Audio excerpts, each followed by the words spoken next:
I am Sloan, 33 years old, and my father just texted me that no one cares about my Navy career, warning me not to embarrass my sister's billionaire groom at their rehearsal dinner. Funny, because the second I took a sip of my cheap sparkling water, I knew tomorrow's wedding would end with 300 battle-hardened SEALs storming the country club and shattering their perfect illusion. Before I continue this story, let me know where you are watching from in the comments below. Hit like and subscribe if you have ever had to stand up to family who underestimated your worth. The private dining room of one of Manhattan's most exclusive Michelin star restaurants was suffocating. The air smelled of white truffle oil, expensive orchids, and forced laughter. I sat at the absolute farthest end of the long mahogany table, wearing a simple conservative navy dress that my mother Beatrice had already criticized 3 separate times since the appetizers were served. At the center of attention, basking in the warm glow of the crystal chandeliers, sat my sister Whitney. Tomorrow, she was marrying Donovan. Donovan was a highly successful African-American venture capitalist who had made his immense fortune securing lucrative and highly questionable defense contracts for the military. He was sharp, undeniably brilliant, but carried an arrogance that filled the room. My father, Winston, was holding court at the head of the table, swirling a glass of imported red wine that cost more than my first car. He was busy praising Donovan to the other elite guests, treating him like the golden son he always wanted, entirely ignoring the actual daughter sitting just a few feet away. I had been invisible to them since I was 18 years old. The day I walked away from Winston's corporate real estate empire to enlist in the United States Navy, I instantly became the family scapegoat. They viewed my military service not as a sacrifice for my country, but as a severe public relations embarrassment for an East Coast elite family. To them, I was just a grunt who lacked the sophistication to survive in their world of high finance and country clubs. The meal dragged on through 5 agonizing courses of backhanded compliments and passive-aggressive jabs. My family had a talent for smiling while sliding a knife between your ribs. I ate my sea bass in silence, observing the room with the situational awareness drilled into me over a decade of classified deployments. Finally, the waiters approached our end of the table to clear the dessert plates. The head maitre d' stepped forward carrying a polished silver tray, holding a sleek black leather folder. Instead of handing it to Winston or Donovan, who had ostensibly hosted this lavish rehearsal dinner to impress their wealthy investors, the maitre d' hesitated. At a sharp, almost imperceptible nod from my mother, he walked the length of the room and set the folder directly in front of me. I opened it and stared at the total. $15,000. It was a staggering sum for a single night of excess. I looked up to see my mother Beatrice watching me with a calculated, victorious smirk. She leaned across the table, her heavy diamond necklace catching the dim light, ensuring the guests seated nearby were listening. "You always say the military taught you the value of service, Sloan," she said, her voice carrying that syrupy sweetness she used right before a strike. "Serve your sister today and pay the bill. Consider it rent for all the years we put a roof over your head before you ran off to play soldier in the mud." I did not flinch. I had spent over a decade surviving grueling combat situations and impossible odds. Beatrice's petty cruelty was nothing new. I simply closed the leather folder and looked at her. But before I could speak, Whitney chimed in, swirling her vintage champagne with a dramatic sigh. "Mom is right," Sloan, Whitney said, adjusting her designer wrap. "You threw your life away for a poverty wage in the military, when you could have had a real, respectable career at Dad's firm. The absolute least you can do is contribute to my wedding weekend. You have been living off government handouts while Donovan and Dad actually work for a living. It is time you pulled your weight." I looked at Whitney taking in her custom silk dress and the massive flawless diamond sparkling on her finger. She had never worked a single day in her life, living entirely off Winston's trust funds, and now Donovan's venture capital. Then Donovan laughed. It was a rich, booming sound that immediately drew everyone's attention. He leaned back in his chair, shooting the cuffs of his custom-tailored suit to reveal a luxury watch worth a down payment on a mansion. "Come on," Whit Donovan said, his tone dripping with absolute condescension. "Leave her alone." Donovan reached into his suit jacket and pulled out a heavy platinum credit card. He tossed it onto the silver tray with a loud dismissive clatter. I got it, Wit. I do not want your sister pawning some cheap bronze medal just to pay for our caviar. She probably has not seen a bill this high in her entire life. Give the girl a break. The table erupted in polite, mocking laughter. My father chuckled loudly, raising his wine glass to Donovan in a silent toast of masculine solidarity. I looked at the platinum card sitting on top of the receipt. I looked at Donovan's smug face, entirely too proud of his ability to bail out his pathetic sister-in-law. Then I looked at my sister's triumphant smile and finally at my parents, who stared at me with undisguised pity. They truly believed I was a failure. They believed I was just a low-ranking sailor scraping by on a government salary, living in barracks and taking orders. They had absolutely no idea that I had spent the last decade rising through the most elite ranks to become a commander in the Navy SEALs.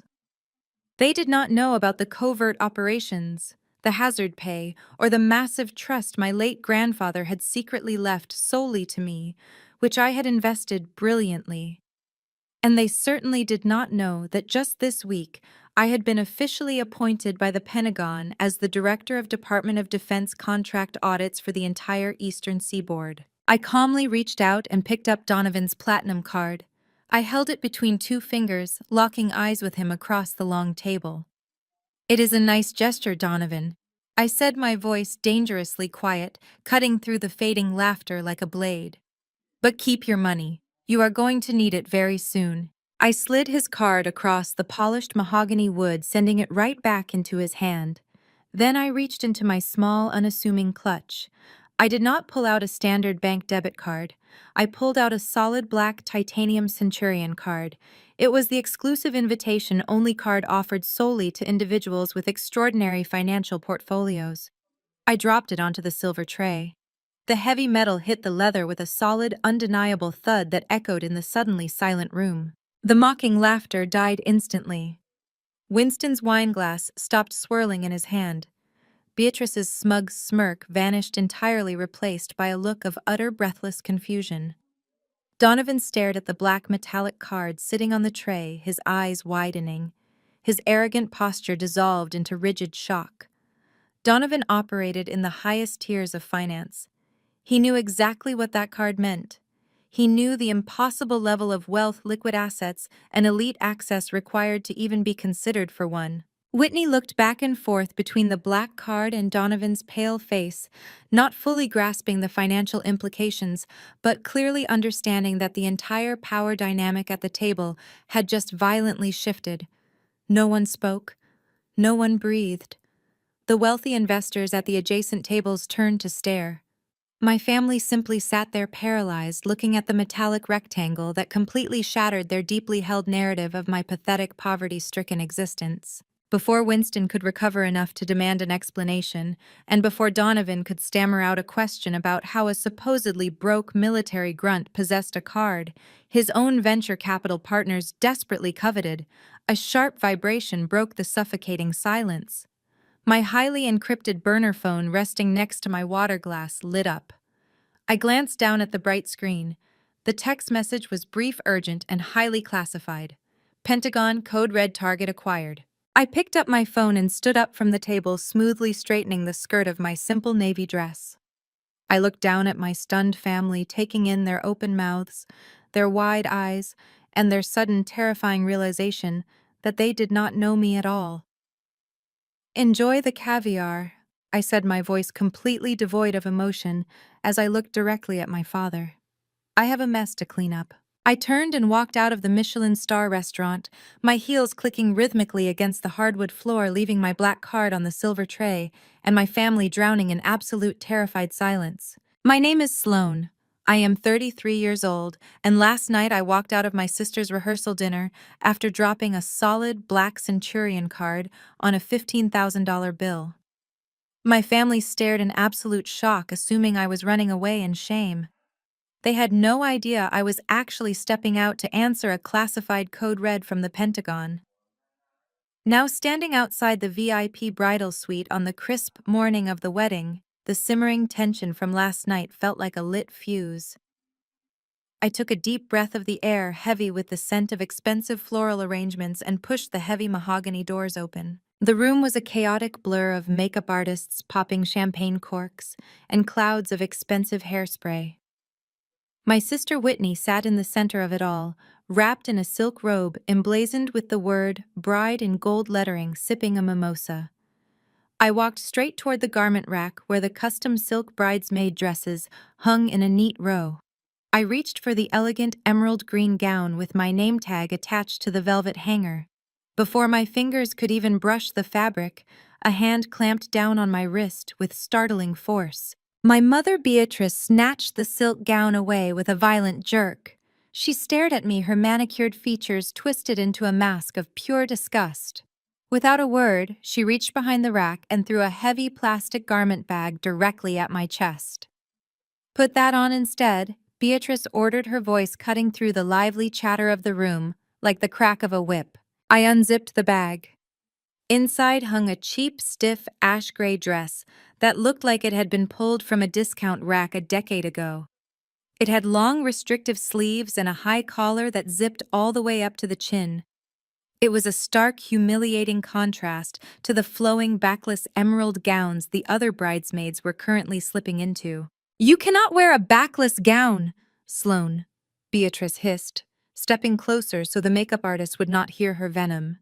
"Your shoulders are covered in those disgusting, hideous scars. It looks like you were dragged through a meat grinder." Donovan's family is East Coast elite. They are refined, wealthy people. They will be absolutely nauseated looking at your mutilated skin during the ceremony. I looked down at the dull gray fabric in my hands. The scars she was referring to were a jagged raised network of thick tissue wrapping around my left shoulder and collarbone. They were the permanent physical receipt of a highly classified extraction in a hostile desert. They were the direct result of me throwing my own body over a live fragmentation grenade to shield 3 of my pinned-down unit members. My skin had been torn apart so that 3 fathers could go home to their children. To the United States military, those scars were the mark of a hero. I had bled for my country, but to my mother, they were nothing more than a cosmetic inconvenience that threatened to ruin her perfect family aesthetic. Whitney spun around in her plush makeup chair, setting her champagne flute on the vanity. "Listen to Mom Sloane," she said, rolling her eyes with a heavy sigh. "Donovan has high-profile investors flying in from all over the world today. Men who deal in billions, not the poverty wages you scrape together. I cannot have my wedding photos ruined because you want to show off your ugly war wounds. Just put the gray dress on and blend into the background. That is what you are best at anyway." I did not raise my voice. I did not attempt to justify my survival to women who considered a chipped nail to be a life-altering tragedy. I simply held the gray dress and met my mother's harsh glare with absolute, unwavering silence. Before I could formulate a response, the heavy door of the bridal suite slammed open. Winston marched in. My father wore a custom-tailored tuxedo that probably cost more than the annual salary of the soldiers I commanded. He was flanked by 2 nervous event coordinators holding clipboards, but he waved them away and stormed directly toward me, his face flushed with arrogant authority. He did not offer a morning greeting. He did not ask how I was doing. He shoved a crumpled piece of heavy cardstock directly against my chest. "Take a good look at that seating chart," Sloane Winston barked, pointing a thick finger at the paper. "You are not walking down the aisle with the rest of the bridal party. You are not standing at the altar, and you are certainly not sitting at the head table with the family. You are assigned to table 42. I glanced down at the chart. The country club ballroom was massive, designed to hold 500 of the city's most elite guests. The head table was prominently situated on a raised dais, surrounded by extravagant floral arches. Table 42, however, was a tiny circular table shoved into the darkest corner of the room, directly adjacent to the swinging metal doors of the catering kitchen. It was the table specifically reserved for the photographers on their meal break, the cleanup crew, and the relatives my family deemed too embarrassing to publicly acknowledge. "You will sit there quietly," Winston commanded, stepping into my personal space. "You will not mingle with Donovan's venture capital partners. You will not speak to my board of directors. And if anyone happens to wander back to that kitchen door and asks what you do for a living, you will tell them you handle administrative HR paperwork in a cubicle. I stared at him, my expression completely neutral. Administrative HR paperwork. Winston sneered, adjusting his expensive silk tie. Do not look at me like that. No one in this ballroom wants to hear about a woman doing grunt work in the mud. They do not want to hear about military deployments or whatever it is you do to scrape by on taxpayer dollars. Donovan is about to close a massive defense contract today, and he needs these investors completely focused on his financial brilliance, not distracted by your depressing life choices. You will keep your mouth shut, you will wear that gray dress, and you will stay entirely out of sight. I will not let your presence compromise this family's financial future. The air in the room grew heavy and suffocating. The makeup artists had stopped working, pretending to organize their brushes while actively listening to my father strip away my dignity piece by piece. Beatrice smiled, clearly thrilled that Winston had arrived to enforce her cruelty. Whitney simply turned back to her mirror, admiring her own reflection, entirely unbothered by the fact that her sister was being banished to the shadows on her wedding day. They expected me to break.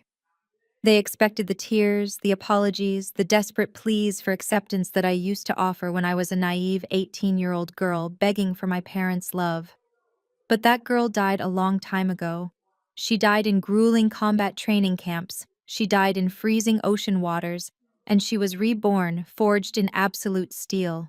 I calmly folded the seating chart and slipped it into the pocket of the cheap gray dress. I did not cry. I did not shout. I looked Winston dead in the eye, my gaze carrying the freezing weight of a commanding officer who had stared down enemy combatants without ever blinking. Do not worry, Dad, I said, my voice dangerously calm and perfectly steady. I will not ruin your perfect illusion. Just pray it does not shatter on its own. Winston scoffed, completely missing the lethal promise hidden in my words. He turned on his heel and marched out of the room to inspect the floral arrangements, Beatrice hurrying closely behind him to ensure the country club staff was meeting her impossible standards. Whitney waved a dismissive hand at me in the mirror, signaling that my presence was no longer required in her VIP sanctuary. I walked into the adjoining private bathroom and slipped the gray dress over my head. The coarse, rigid fabric scratched against my scars, a physical reminder of the superficiality I was dealing with. I smoothed out the wrinkles, staring at my reflection in the mirror. The dress was purposely designed to make me look small, irrelevant, and weak. It was meant to completely erase me from their perfect narrative. I smiled a cold, razor-sharp smile. They had no idea that they had just given me the perfect camouflage. As I stepped out of the bathroom, a sharp, authoritative knock echoed on the suite door. The remaining bridesmaids ignored it, too busy gossiping over their mimosas. I walked over and opened the heavy door just a fraction. Standing in the hallway was a tall, broad-shouldered man wearing a sharp charcoal suit. To anyone else, he looked like standard private event security. To me, his perfect posture, his high and tight haircut, and the absolute stillness of his hands immediately identified him as an undercover operative from my intelligence unit. He stepped forward, blocking the view from the hallway, and smoothly handed me a sleek, matte black briefcase. The handle featured a highly classified biometric retinal scanner. I took the briefcase, the heavy weight of the federal documents inside, grounding me instantly. The operative leaned in close, his eyes darting quickly down the hallway to ensure the perimeter was clear. He locked eyes with me, his expression turning to unyielding stone. "Commander," he whispered, his voice barely carrying over the sound of the wedding preparations behind me. "Admiral Thorne is wheels up. 15 minutes. I gripped the handle of the briefcase, my thumb resting just millimeters away from the biometric lock. I nodded once. The countdown to their destruction had officially begun. The grand ballroom of the elite country club was a masterclass in aggressive, suffocating wealth. Thousands of rare white orchids cascaded from the vaulted ceilings imported specifically for this single evening. A 10-piece string quartet played elegantly from a raised balcony, providing a sophisticated soundtrack to the clinking of crystal champagne flutes. I walked into the cavernous space wearing the stiff, high-collared gray dress, clutching the matte black briefcase tightly in my hand. I bypassed the glowing center of the room and immediately navigated toward the shadows. My father had not been exaggerating about my seating assignment. Table 42 was practically inside the service corridor. While the head table sat on a literal raised platform bathed in warm golden light, my table wobbled on uneven floorboards every time a waiter pushed forcefully through the swinging metal kitchen doors. I sat down, placing the heavy biometric briefcase carefully by my feet. My dining companions consisted of a tired catering manager taking a forced 10-minute break, a distant great-aunt who had been entirely cut out of the family trust years ago, and two bewildered teenage cousins who spent the entire time staring at their phones. It was the absolute fringe of the celebration, the designated dumping ground for anyone who did not fit my parents' pristine, highly curated narrative of success. Winston and Beatrice were busy working the room, floating from table to table with broad, practiced smiles. When they passed near my corner, they looked straight through me, as if I were nothing more than a ghost haunting their perfect day.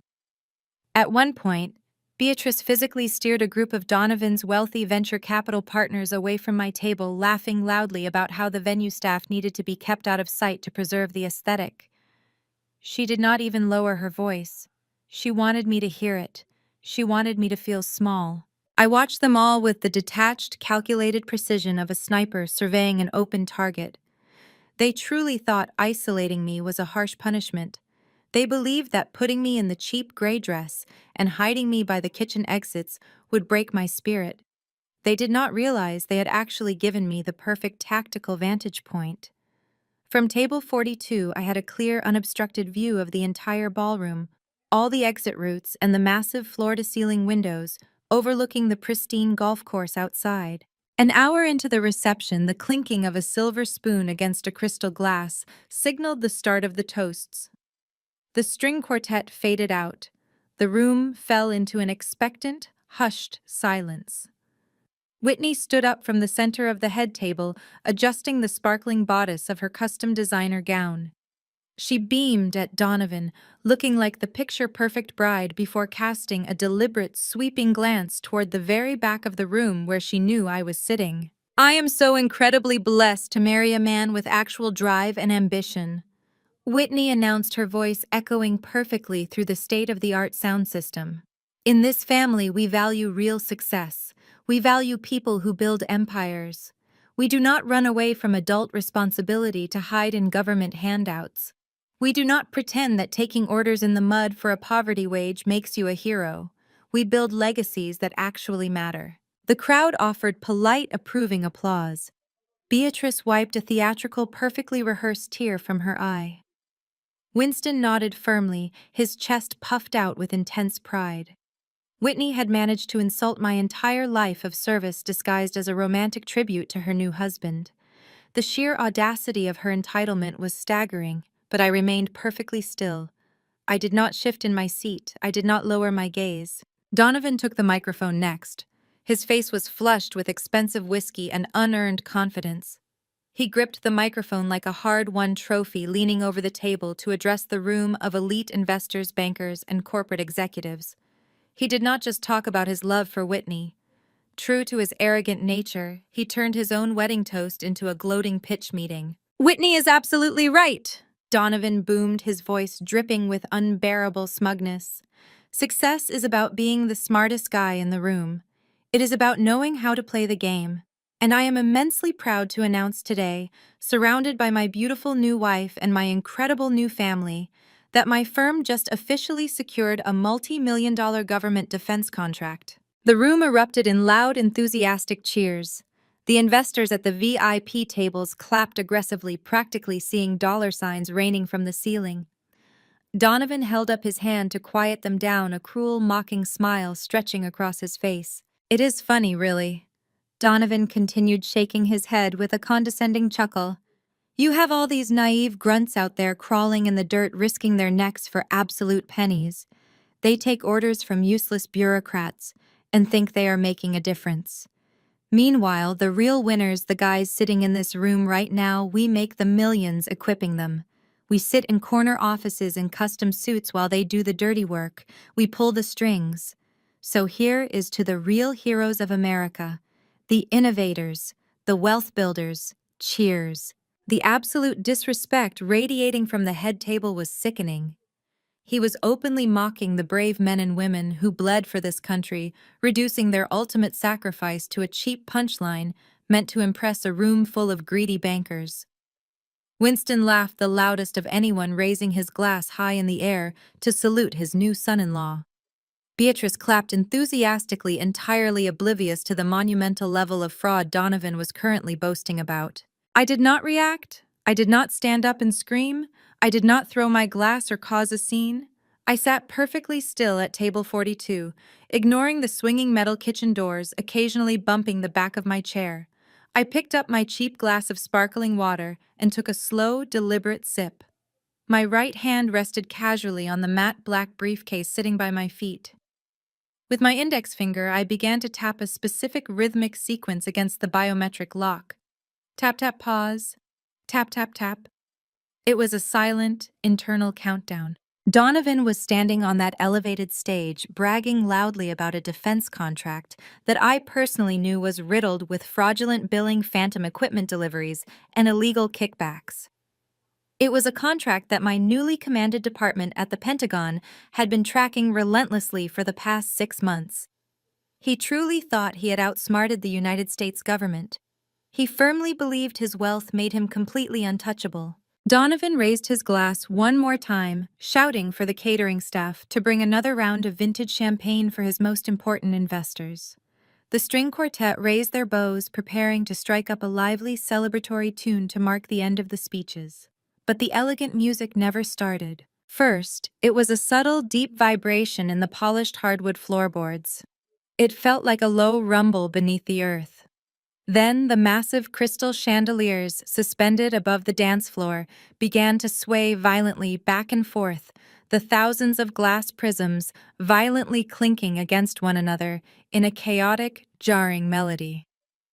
The polite, sophisticated chatter of the wedding guests faltered instantly, turning into confused, panicked murmurs as people looked up at the shaking ceiling.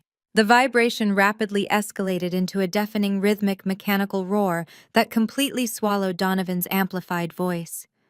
The sound was oppressive, rattling the expensive china on the tables and making the wine ripple in the glasses. The massive floor-to-ceiling windows facing the pristine, perfectly manicured 18th hole of the golf course suddenly darkened as massive shadows fell over the venue. The elite guests began to scream in genuine terror as the undeniable, terrifying sound of twin-turbine military helicopters hovered directly outside, aggressively preparing to touch down right on the pristine green grass. The catastrophic, deafening roar of the twin-turbine engines outside shifted from a high-pitched mechanical whine to a bone-rattling thud. The massive military helicopters were touching down directly on the pristine, perfectly manicured 18th green of the country club. Inside the grand ballroom, the fragile, carefully constructed illusion of East Coast supremacy shattered in an instant. The violent downdraft tore through the venue.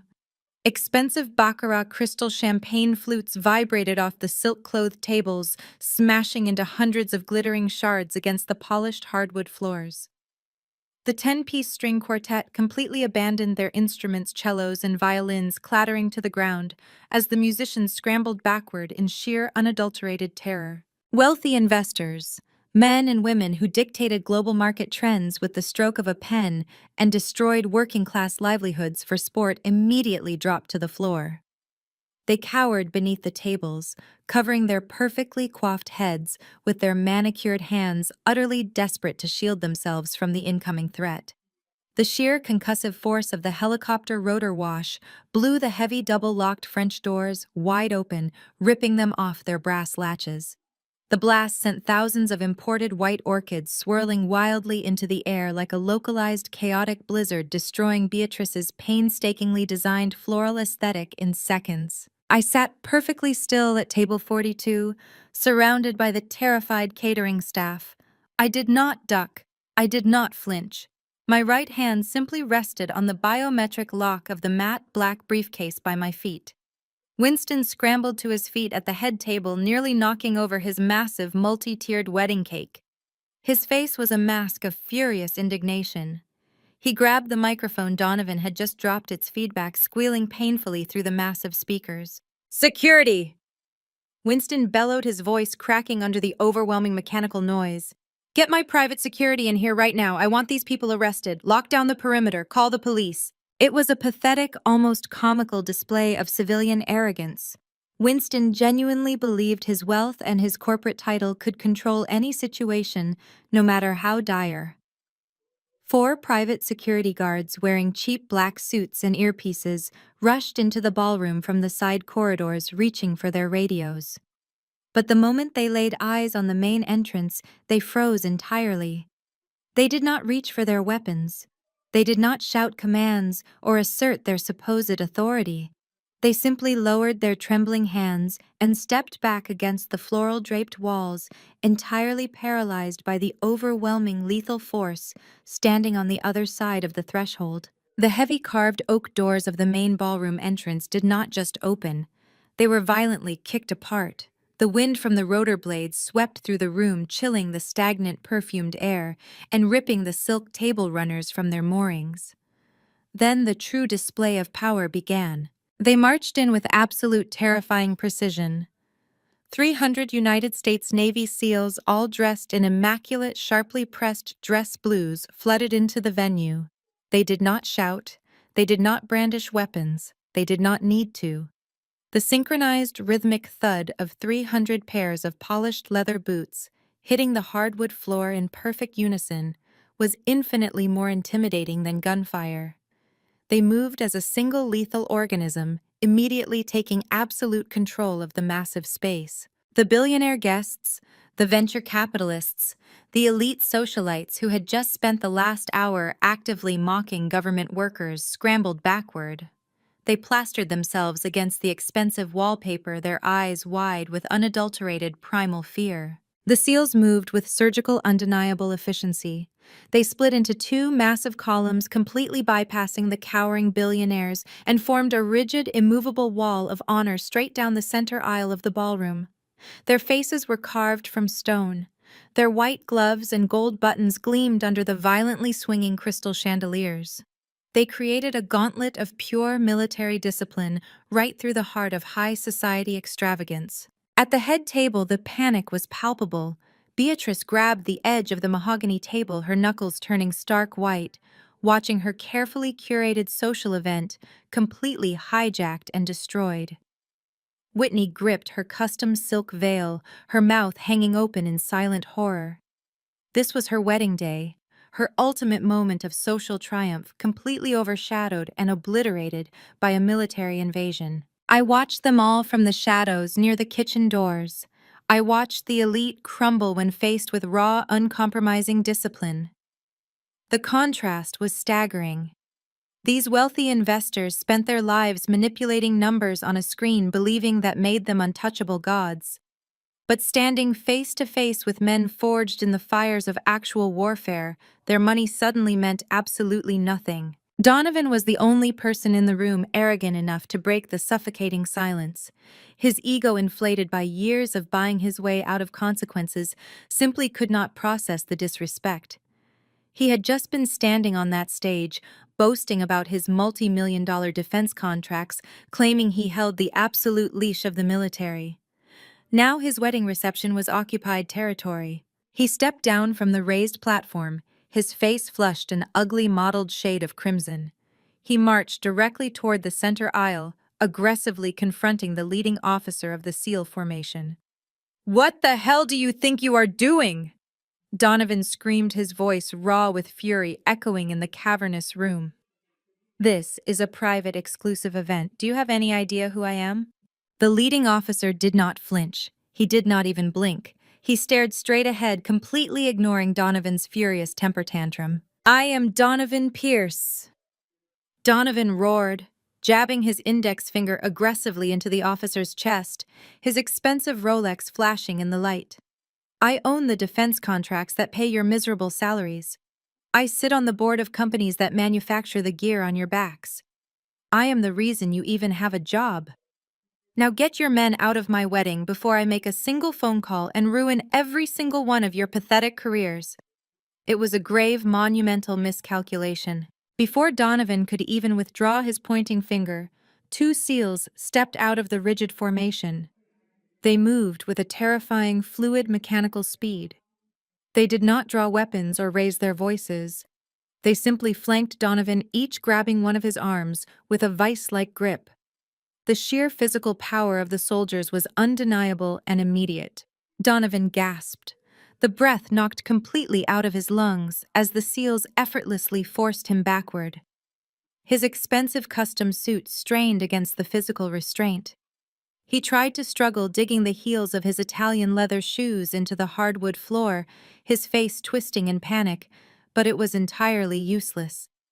The two soldiers silently, methodically forced the billionaire groom to back away from the center aisle, completely subjugating him without uttering a single syllable. Winston rushed forward to help his new son-in-law. His face twisted in corporate rage, but another SEAL simply turned his head and leveled a freezing, deadly stare at my father.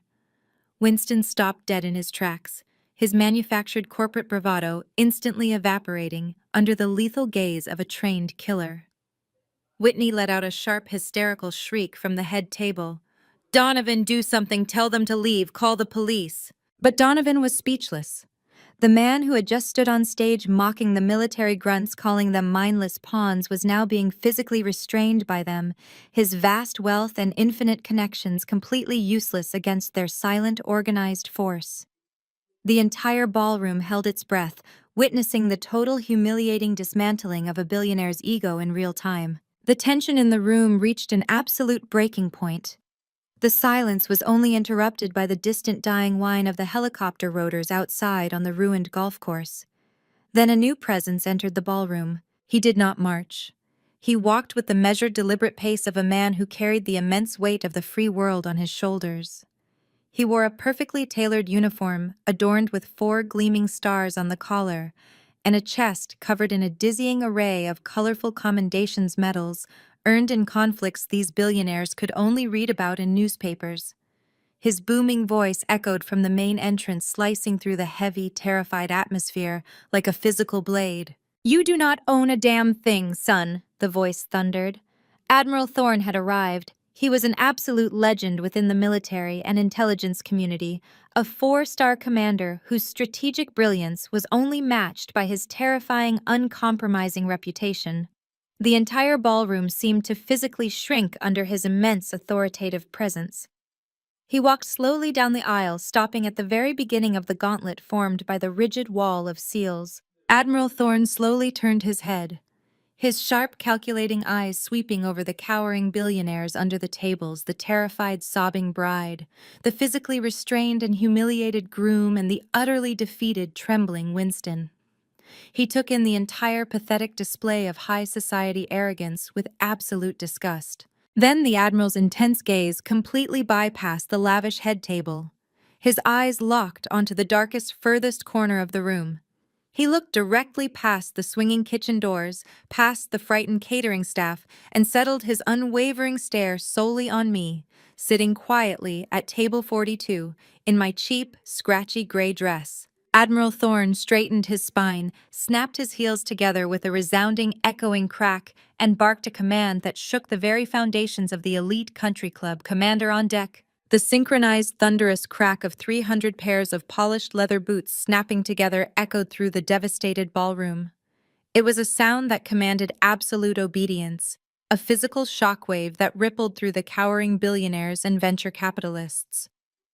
300 United States Navy SEALs raised their white-gloved hands in a crisp, razor-sharp salute. They did not aim this high military honor at the glittering head table. They did not look at my father, who was desperately gripping his overturned chair, or at Donovan, who remained frozen between two heavily armed operatives. Instead, 300 pairs of highly trained, lethal eyes shifted as one single entity.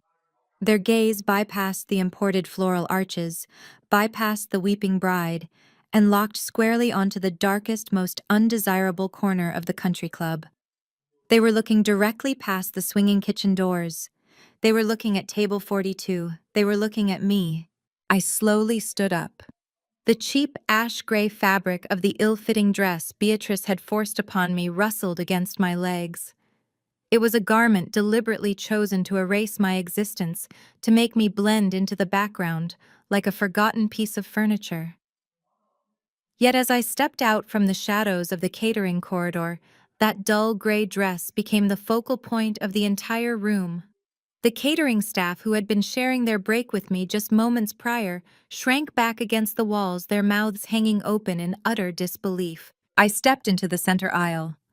The massive, rigid gauntlet of seals immediately parted for me, their salutes unwavering, their postures turned to living stone.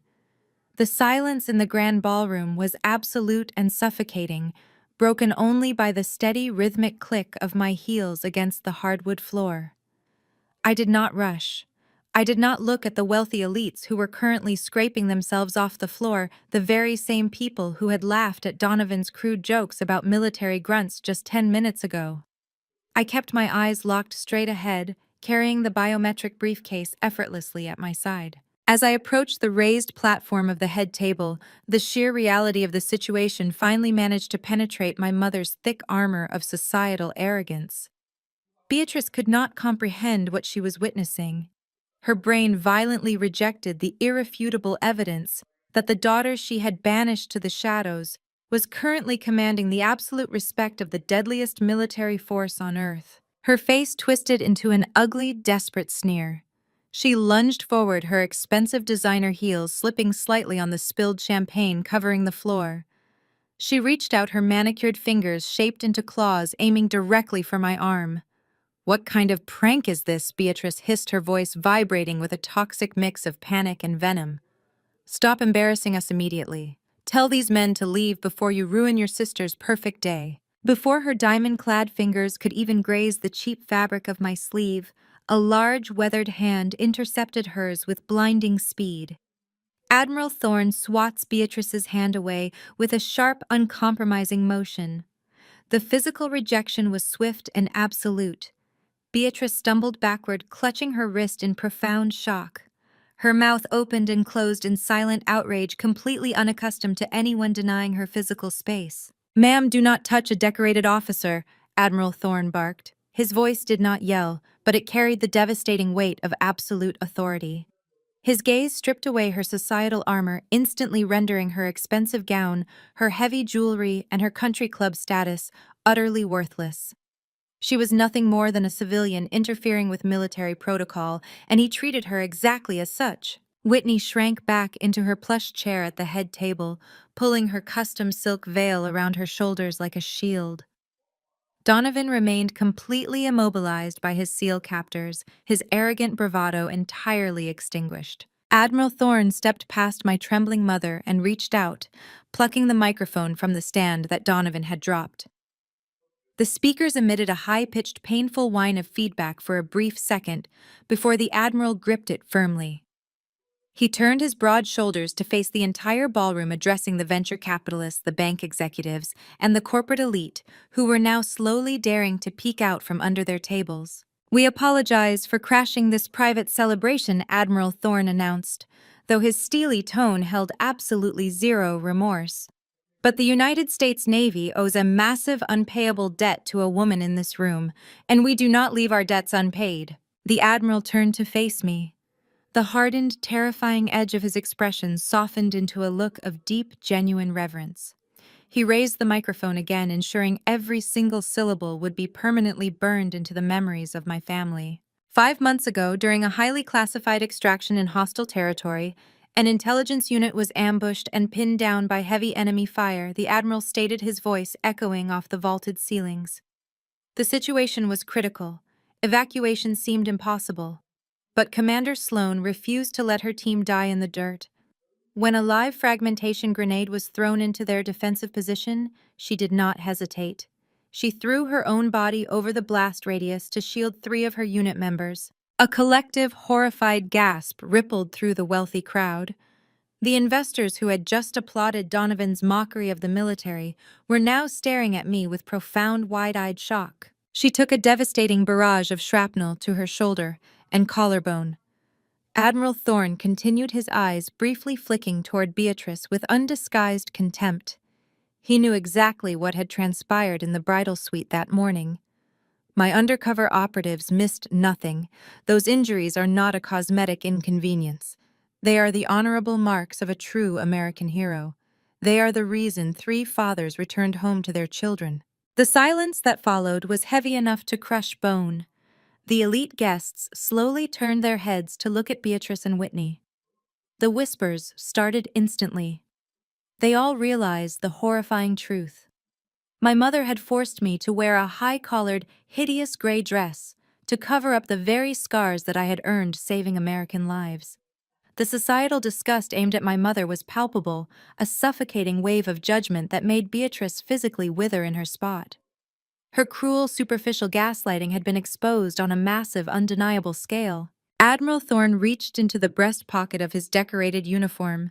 He pulled out a small, dark blue velvet box. He opened it, revealing a heavy bronze cross, suspended from a navy blue and white ribbon. It was the Navy Cross, the second highest military decoration for valor in combat that can be awarded to a member of the United States Navy. He stepped forward, bridging the final gap between us. With careful, precise movements, he pinned the prestigious medal directly onto the cheap ash-gray fabric covering my chest. The heavy bronze gleamed brightly under the remaining chandeliers, instantly elevating the hideous garment into a uniform of absolute, undeniable honor. I stood perfectly straight, looking out over the sea of highly trained soldiers and terrified billionaires. Then the true nature of my family revealed itself once again. Winston had been standing frozen near the wedding cake, his face pale and sweating. But as he watched the billionaire investors staring at me with profound awe and deep respect, his corporate survival instincts violently kicked in. His initial shock evaporated in a single heartbeat, instantly replaced by sheer, unadulterated greed. He saw the rapt attention of his wealthy partners. He saw a golden public relations opportunity that could salvage Donovan's disastrous speech and elevate his own firm's standing. Winston furiously straightened his tuxedo jacket. He pasted a wide, manufactured, completely fake smile across his face and shoved his way past the remaining catering staff. He rushed the raised stage, throwing his arms wide open, desperately, preparing to play the deeply proud patriotic father for his captive audience of investors. Winston ascended the carpeted steps of the raised platform with the desperate, frantic energy of a drowning man clawing for a life raft. The entire ballroom was still reeling in a state of collective stunned silence, their eyes fixed firmly on the heavy bronze Navy cross gleaming against my drab gray dress. But my father did not see a decorated military commander. He saw an immediate, highly profitable public relations opportunity. He furiously smoothed the lapels of his custom tuxedo, instantly pasting on the broad, charismatic smile he normally reserved for shareholder meetings and press conferences. The sheer audacity of his pivot was staggering. Just minutes ago, he had banished me to a dark corner by the kitchen doors, actively threatening to destroy me if I embarrassed his wealthy network. Now faced with a room full of elite venture capitalists who were completely mesmerized by a 4-star admiral honoring American valor, Winston saw a chance to claim the glory for himself. Camera flashes began to strobe across the ballroom as the bewildered wealthy guests pulled out their phones, desperate to document the surreal spectacle unfolding before them. Winston practically sprinted the final few feet across the stage, throwing his arms wide open in a grand theatrical gesture of manufactured paternal pride. "My brilliant daughter," Winston boomed, his voice pitched perfectly to carry across the massive room, completely ignoring the wall of 300 heavily armed Navy SEALs surrounding the perimeter. He aimed his approach directly at the cameras, positioning his best profile toward the audience. He intended to wrap his arms around me to pull me into a tight, emotional embrace that would serve as the perfect photograph for tomorrow morning's financial papers. "I always knew she had this inside her," Winston declared to the crowd, his smile blinding his eyes, entirely devoid of actual warmth. "I always pushed her to be a hero. Excellence is the standard in this household. This is a great day for our family business, a testament to the grit and determination we breed." He closed the final foot of distance, bringing the overpowering scent of his expensive cologne right into my personal space. He reached out to grab my shoulders entirely, expecting me to revert to the obedient, terrified teenager I used to be. He calculated that under the blinding glare of the camera flashes and the pressure of polite society, I would simply fall into line and play the role of the grateful daughter. He calculated completely wrong. I did not flinch. I did not raise my voice. I simply executed a sharp tactical half-step backward, shifting my weight and completely breaking his line of approach. Winston's outstretched arms grasped at empty air. He stumbled awkwardly, his highly polished leather shoes skidding a fraction of an inch across the stage. The temperature on the raised platform seemed to instantly drop to freezing. I looked at him. I did not look at him with the anger of a wounded child or the resentment of a neglected daughter. I looked at him with the absolute freezing detachment of a military commander assessing a hostile threat. My eyes were like chips of glacial ice entirely devoid of any familial affection. "You did not push me, Winston," I said. My voice was not amplified by a microphone, but the ballroom was so deathly quiet that my words carried effortlessly to the front rows of VIP tables. I deliberately used his first name permanently, severing the title of father he was so desperately trying to exploit. Winston froze his arms, dropping awkwardly to his sides. The fake plastic smile remained glued to his face, but his eyes widened in genuine panic. He subtly twitched his head, signaling for me to stop talking, a silent, frantic command to play along. I held his terrified gaze and delivered the kill shot with absolute unwavering precision. "You disowned me," I stated, my voice ringing out like a judge delivering a final sentence. "You threw me out of your house. You looked me dead in the eye and told me I was entirely dead to you. And you did it specifically because I refused to forge federal tax documents for your firm." The reaction in the grand ballroom was instantaneous and completely devastating.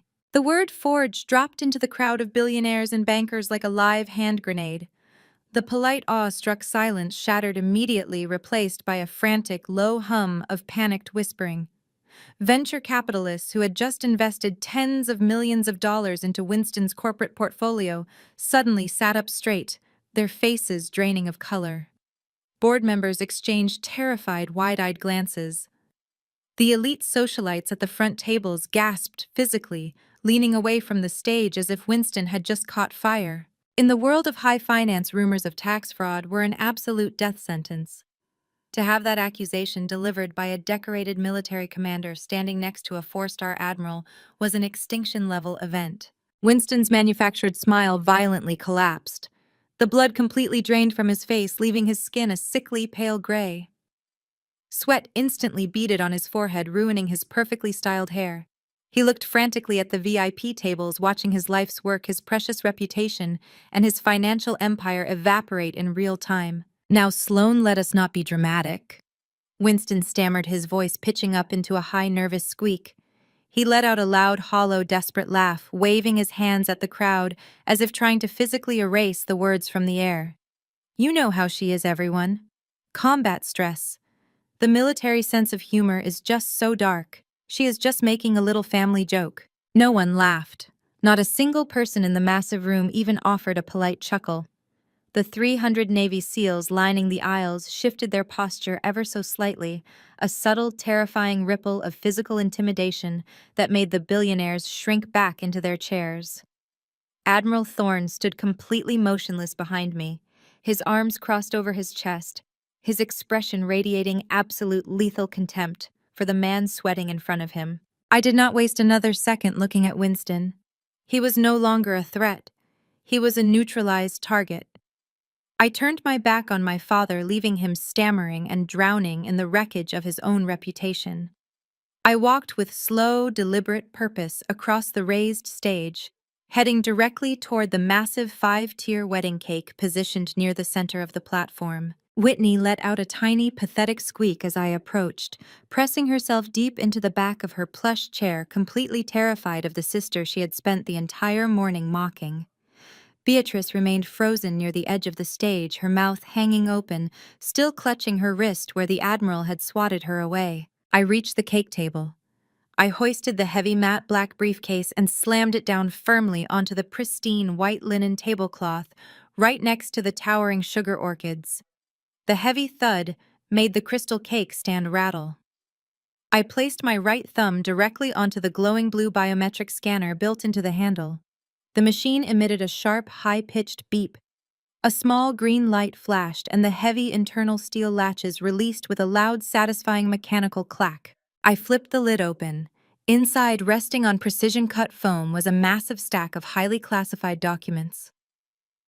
I reached in and pulled out the primary dossier. It was nearly 3 inches thick, bound in heavy manila stock. Stamped across the front cover, in massive, bold, unforgiving red ink, was the official seal of the Department of Defense, flanked by the distinct, unmistakable crest of the Pentagon. I gripped the dossier tightly in my left hand, the Navy Cross resting proudly against my chest. I turned my attention away from the cake, away from my ruined parents, and locked my gaze directly onto the groom. Donovan was currently flanked by the 2 massive Navy SEALs who had neutralized his earlier tantrum. He was no longer the arrogant, untouchable billionaire who had proudly mocked the military grunts from his VIP podium. He was completely trapped, pinned in place by men who could snap his neck without breaking a sweat. His custom-tailored, outrageously expensive tuxedo was completely ruined, heavily stained with dark spreading patches of nervous sweat under his arms and around his collar. His chest heaved with shallow, panicked breaths. I walked slowly toward the edge of the stage, stopping directly above him. I looked down into his terrified, bloodshot eyes. "Speaking of your business," I said, my voice carrying a lethal, icy promise that echoed into every single corner of the silent ballroom. "Let us talk about where Donovan's millions actually come from." I pulled a thick, heavy, red-stamped financial ledger from the center of the Pentagon dossier. I held it up for a fraction of a second, letting the gold seal catch the light of the chandeliers before I threw it directly onto the pristine white linen of the cake table. The heavy binder hit the wood with a loud smack, sliding just inches away from Donovan's ruined, sweat-stained tuxedo. I looked him dead in the eye, my gaze carrying the freezing weight of absolute certainty. Donovan's venture capital firm does not create anything, I announced, ensuring my voice carried to the very back of the room where the investors were actively pulling out their phones to record this disaster. You do not innovate. You do not build. You act as a parasitic, corrupt middleman. You purchase substandard, practically defective tactical gear from overseas shell companies. You slap a patriotic logo on the crates, inflate the prices by a staggering 10,000%, and sell them directly to the Department of Defense. Donovan swallowed hard, his Adam's apple bobbing erratically. Whitney finally found her voice, stepping forward with her hands balled into tight, shaking fists. "Stop lying!" Whitney shrieked, her face flushed with misplaced indignation and panic. "Donovan is a genius. He works 70 hours a week building this portfolio. You are just jealous because you are wearing a cheap rag and he is a billionaire." I ignored my sister entirely, keeping my focus locked on the man sweating profusely between the 2 Navy SEALs. "It gets worse." I continued tapping the cover of the ledger with my index finger. Because Donovan does not just steal taxpayer money. He needs a domestic manufacturing partner to legitimize the paperwork to make it look like this gear is built on American soil. So he kicks back 30% of his fraudulent federal funds directly into the accounts of Wilson Manufacturing. A collective, horrified gasp echoed through the ballroom. The elite guests, the very people who had just been drinking Donovan's vintage champagne and praising his business acumen, physically recoiled.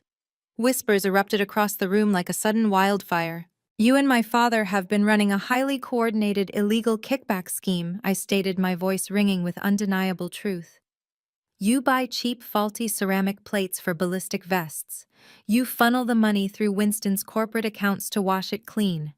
And because of your bottom line, because you wanted to afford a $1 million wedding and custom Italian suits, men and women in my unit were sent into hostile combat zones wearing armor that shatters on the first impact." For a brief, agonizing moment, Donovan looked like he was going to vomit. His eyes darted toward the exits, calculating a route of escape that simply did not exist. But then the sheer ingrained arrogance of a man born into limitless wealth violently rejected the reality of his situation. He violently jerked his shoulders, trying unsuccessfully to shake off the grip of the two operatives holding him in place. When he realized physical resistance was completely futile, he resorted to the only weapon he had left in his arsenal: his massive, fragile ego. He scoffed a wet, ugly sound that echoed over the dead silence of the room. He threw his head back and let out a harsh, mocking laugh, trying desperately to project confidence to his panicked investors. "You are completely out of your mind," Donovan sneered, his lip curling in profound disgust. "You are just a grunt Sloane. A glorified foot soldier with a ridiculous savior complex. You crawl around in the dirt and take orders, and you think that gives you the right to walk into a room full of actual power and make demands. You do not understand the first thing about high finance. You do not comprehend how global economics work." He leaned forward as far as the seals would allow, his eyes blazing with toxic, desperate superiority. "Those contracts are ironclad," he spat, his voice dropping into a menacing register. "They were drafted by the sharpest corporate lawyers in the country. They were signed, sealed, and approved by generals and senators who attend my dinner parties. You think a little red-stamped folder means anything to me? I have politicians on speed dial. I have federal judges in my pocket. You cannot touch me." Beatrice, sensing a slight shift in the momentum, quickly seized the opportunity to defend her golden ticket. "She is delusional," Beatrice announced loudly, turning to the crowd with a frantic, pleading smile. "My daughter has always been prone to these hysterical, jealous outbursts. She is clearly suffering from post-traumatic stress. We need to get her medical help immediately, not listen to these completely baseless, fabricated accusations. She is just acting out because she feels left out of the celebration." Donovan nodded vigorously, his manufactured confidence returning in full force. He looked at Admiral Thorne, attempting a man-to-man conspiratorial grin. "Admiral, with all due respect, your officer here is clearly having a severe mental break. I highly suggest you escort her to a psychiatric facility before my legal team files a defamation lawsuit that will absolutely bankrupt her and bring a massive scandal to the Navy." "I am untouchable, Sloane. You brought a prop to a boardroom." I did not flinch at his threats. I did not raise my voice to match his frantic, desperate screaming. I did not offer a single word of defense against my mother's pathetic gaslighting. I simply stood there, letting the silence stretch until it became utterly suffocating for the groom. Then I smiled. It was not a warm smile. It was a cold, predatory, razor-sharp expression that made the blood instantly drain from Donovan's face once again. "I am not just a grunt anymore, Donovan," I said, my voice dangerously calm and perfectly measured. I slowly reached into the inside pocket of my cheap gray dress, bypassing the rough fabric that rubbed against my newly pinned Navy cross. I pulled out a solid, heavy gold badge and a thick, laminated federal identification card. I dropped them directly on top of his fraudulent financial ledger. The gold seal of the Department of Defense gleamed brightly under the remaining chandeliers, casting a long, terrible shadow over Donovan's future. As of 0800 hours this morning, I was officially appointed as the Director of DoD Contract Audits for the Eastern Seaboard. I announced, watching the absolute horror wash over his features. "I am the highest-ranking civilian military liaison in this sector. I do not just carry a rifle anymore, Donovan. I carry the entire auditing authority of the United States federal government. I am the person who reviews, investigates, and terminates the very contracts you claim are ironclad." The air in the ballroom vanished completely. It was as if a massive vacuum had sucked all the oxygen out of the space. The venture capitalists who had backed Donovan's firm began urgently whispering to their assistants, ordering them to dump their shares and sever all ties immediately. They were scrambling over one another, terrified of being caught in the blast radius of a federal fraud investigation. Winston literally collapsed. His knees simply gave out, and he fell heavily into a velvet dining chair. He buried his face in his trembling hands, letting out a wretched, guttural moan as his entire financial empire disintegrated in front of his eyes. He realized in that exact moment that the daughter he had banished to Table 42 now held the power to seize every single asset he owned. Admiral Thorne stepped forward, his massive presence reinforcing my words and utterly destroying Donovan's final shred of hope. Commander Sloan was specifically selected for this role because of her unparalleled integrity and her first-hand experience with the devastating consequences of corporate greed on the battlefield. The Admiral stated, his voice ringing with absolute finality. She answers directly to the Secretary of Defense. Your connections mean absolutely nothing here. Whitney burst into loud, ugly tears, her meticulously applied makeup running down her face in dark streaks. She realized with crushing clarity that her billionaire husband was currently transforming into a federal inmate, and her life of limitless luxury was entirely over. Donovan shook his head rapidly back and forth, completely unable to process the total destruction of his reality. No, Donovan gasped, his voice barely a terrified whisper. No, you cannot do this. You do not have the clearance. I will call my lawyers. I will call the governor. I ignored his pathetic stammering. I reached into the breast pocket of my dress one final time and pulled out a heavy federal-issue solid metal pen. I clicked the cap with a sharp, decisive snap that echoed loudly over the absolute silence of the ballroom. I flipped the thick ledger open to the very first page, revealing the master list of every single defense contract Donovan's firm currently held. Millions of dollars in taxpayer money, all built on a foundation of absolute lies, kickbacks, and shattered armor. And my first official act in my new civilian military liaison role? I said, pressing the tip of the pen firmly against the thick paper. I locked my eyes onto his terrified, trembling face. Let us talk about where Donovan's millions actually come from.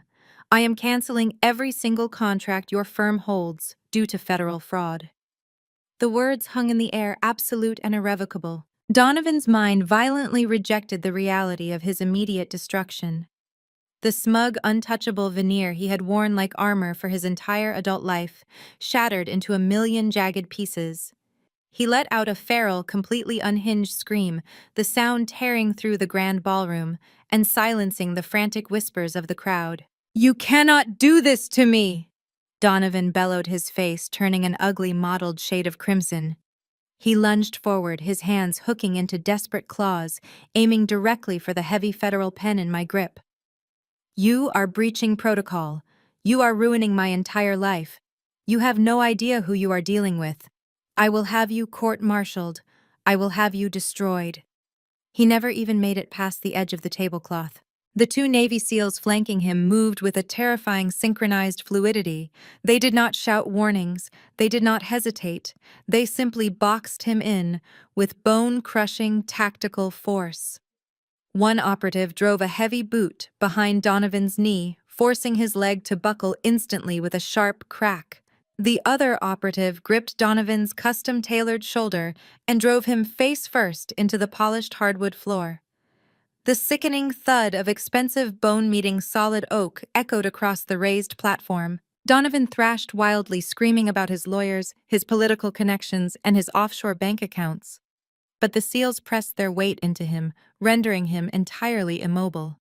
His cheek was smashed against the spilled champagne, his designer suit ripping at the seams. He was nothing more than a squirming, helpless fraud pinned beneath the weight of actual military discipline. The sight of the billionaire groom physically restrained on the floorboards finally broke the spell, holding the audience captive. The venture capitalists, bank executives, and corporate partners began a frantic, chaotic stampede toward the exits. It was a mass exodus of the elite. Men in tuxedos tripped over overturned chairs, frantically dialing their brokers, shouting panicked orders into their phones to liquidate assets, dump shares, and sever all financial ties to Donovan and Winston before the federal indictments became public record. Winston watched his wealthy partners fleeing the ballroom. He watched his entire network of elite investors running away from him as if he were carrying a lethal plague. The realization of his absolute financial ruin struck him with the physical force of a freight train. He stumbled forward, his legs giving out completely. He dropped heavily to his knees right at the edge of the stage, his trousers tearing against a stray piece of broken crystal. He crawled forward, his hands grasping desperately at the hem of my cheap gray dress. His face was a mask of sheer, unadulterated terror. "Sloan, you do not understand what you are doing." Winston gasped, his voice trembling with breathless panic. He looked out at the fleeing crowd, then back to me, the mask of the proud, untouchable patriarch completely stripped away. He was left as nothing but a hollow, desperate shell of a corporate parasite. I leveraged everything on Donovan's defense contracts, Winston confessed. His voice echoed over the microphone Admiral Thorne still held loosely at his side, broadcasting his frantic admission loudly over the sound system and permanently sealing his fate to anyone still listening in the room. I put up the entire estate. I leveraged the manufacturing company. I drained the executive pension funds to cover the initial kickbacks and the offshore shell companies. I bet it all on this merger. Everything depends on those federal payouts. Tears of pure panic streamed down my father's meticulously manicured face, ruining his complexion. He clasped his hands together in a pathetic, trembling gesture of prayer, looking up at me, as if I were a deity capable of stopping an avalanche. If you sign that cancellation order, the federal auditors will freeze our accounts immediately. Winston sobbed, his chest heaving. The banks will call in the massive loans. The board of directors will demand an immediate federal inquiry. We go completely bankrupt by Monday morning. I will lose the firm. I will lose the houses. Sloan, I am begging you. Look at me. We are family. We are blood. You cannot do this to your own flesh and blood. You cannot destroy your own father. I looked down at the man begging at my feet. I studied the abject terror in his eyes, the absolute desperation of a man who had measured his entire worth in dollars and social status, now facing a zero balance and a federal prison cell. I searched myself for a flicker of emotion. I waited to feel a shred of pity, a pang of familial guilt, or even the hot rush of vindication. I felt absolutely nothing. No pity, no guilt, no anger, just the cold, sterile satisfaction of neutralizing a severe threat to the United States Navy. I leaned down slightly, bringing my face level with his sweating, tear-streaked features. My voice was a sharp tactical blade, cutting effortlessly through his frantic pleas. You told me a long time ago that blood means absolutely nothing without a solid return on investment, I said, repeating the exact philosophy he had used to justify throwing me out of his house and erasing me from his life 5 years ago. You looked me in the eye and said family was just another corporate asset to be managed, and that I was a liability you could no longer afford to carry. Winston opened his mouth, trying to backtrack, trying to find a lie or a manipulation that would save him, but his throat was completely dry. No sound came out. Consider this my final return on your investment, I stated. I stood up perfectly straight and turned my back on him. I needed a hard, flat surface to execute the federal document. My eyes landed on the pristine white leather-bound wedding registry, sitting next to the towering floral arrangements. It was a book filled with the elegant signatures of the elite guests who had just fled the building, a physical manifestation of the fake corrupt empire they were trying to build today. I grabbed the registry, flipped it open to a blank page right in the very center, and placed the heavy federal cancellation order directly on top of it. I pressed the heavy metal pen to the paper. I did not hesitate for a fraction of a second. I signed my name with sharp, precise strokes authorizing the immediate, irrevocable termination of every single fraudulent defense contract Donovan held. The dark ink bled into the thick paper, serving as a permanent, undeniable death warrant for their corrupt enterprise. I closed the thick ledger with a loud, authoritative snap. I turned and handed the entire dossier directly to Admiral Thorne. He accepted the document with a crisp, respectful nod, stepping back to immediately initiate the federal lockdown procedures and dispatch the audit teams. It was done. The financial execution was absolute and irreversible. The terrifying reality of the situation finally managed to penetrate Whitney's thick cloud of denial and arrogance. She had been sitting frozen in her plush chair at the head table, clutching her silk veil, watching the rapid, systematic destruction of her perfect wedding, her billionaire groom, and her father's empire. But as she watched me hand over the signed document to the Admiral, the sheer gravity of her new reality crashed down upon her shoulders, crushing her completely. She was not marrying a billionaire. She was legally tied to a federal criminal who was currently bleeding on the floor. There would be no private jets. There would be no sprawling penthouses in Manhattan. There would be no high society galas or endless shopping sprees in Paris. The custom designer gowns, the massive diamond rings, the imported champagne.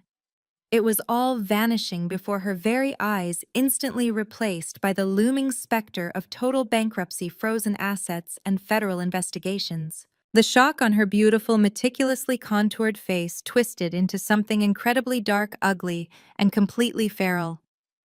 The spoiled, entitled bride who had built her entire identity on superiority, cruelty, and vast wealth realized she now had absolutely nothing left. Her glittering glass castle had shattered into dust, leaving her standing barefoot in the jagged ruins. She let out an ear-piercing, unhinged shriek of pure, unadulterated rage. Her manicured hands curled into tight claws, ripping at the expensive silk of her own wedding dress. Her eyes darted frantically around the ruined stage, seeking a target for her absolute devastation. Whitney's perfectly constructed illusion of a fairy tale wedding shattered completely, replaced by the terrifying cold reality of absolute financial ruin. The delicate imported silk of her custom designer gown suddenly felt like a straitjacket. The millions of dollars worth of diamonds dripping from her neck and wrists no longer felt like a crown. They felt like heavy physical chains linking her directly to a sinking ship. She stared at Donovan, the man she had just sworn to love forever, the man who was currently pinned to the oak floorboards by two heavily armed Navy SEALs, his custom tuxedo ruined with sweat and spilled champagne. She did not see her husband. She saw a massive, catastrophic liability. Her meticulously applied makeup cracked as her face contorted into a mask of pure, unadulterated rage.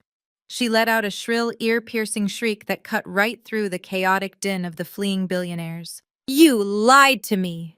Whitney screamed, her voice completely devoid of any bridal joy. She grabbed a crystal champagne flute from the head table and hurled it violently toward the floor, the delicate glass shattering into 1,000 pieces near Donovan's head. "You told me you were invincible. You told me this firm was untouchable. We were supposed to fly to Monaco tonight. We were supposed to close on the Manhattan penthouse next week." Donovan thrashed weakly against the seals, trying to lift his head, his face bruised and swelling from the impact with the floor. "Whitney, please!" he gasped, spitting blood onto the polished oak. "Just calm down. I can fix this. I have offshore accounts. I have emergency funds in the Caymans. Just call my lawyer." Whitney did not calm down.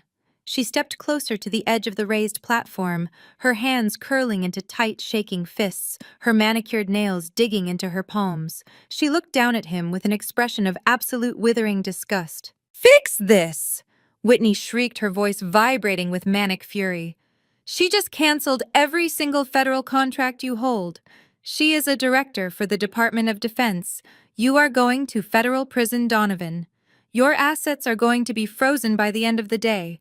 If you are broke, what is the point of this wedding? What is the point of any of this?" Her words hung in the air, a stark, brutal admission of her true character. She did not care about Donovan. She did not care about the vows they had exchanged just hours ago. She only cared about the billions of dollars that had just evaporated into thin air. Donovan's frantic, desperate pleading stopped abruptly. The realization hit him with the force of a physical blow. He stared up at his new bride, the woman who had happily spent millions of his stolen money on floral arrangements and imported caviar, and saw the absolute, undeniable truth.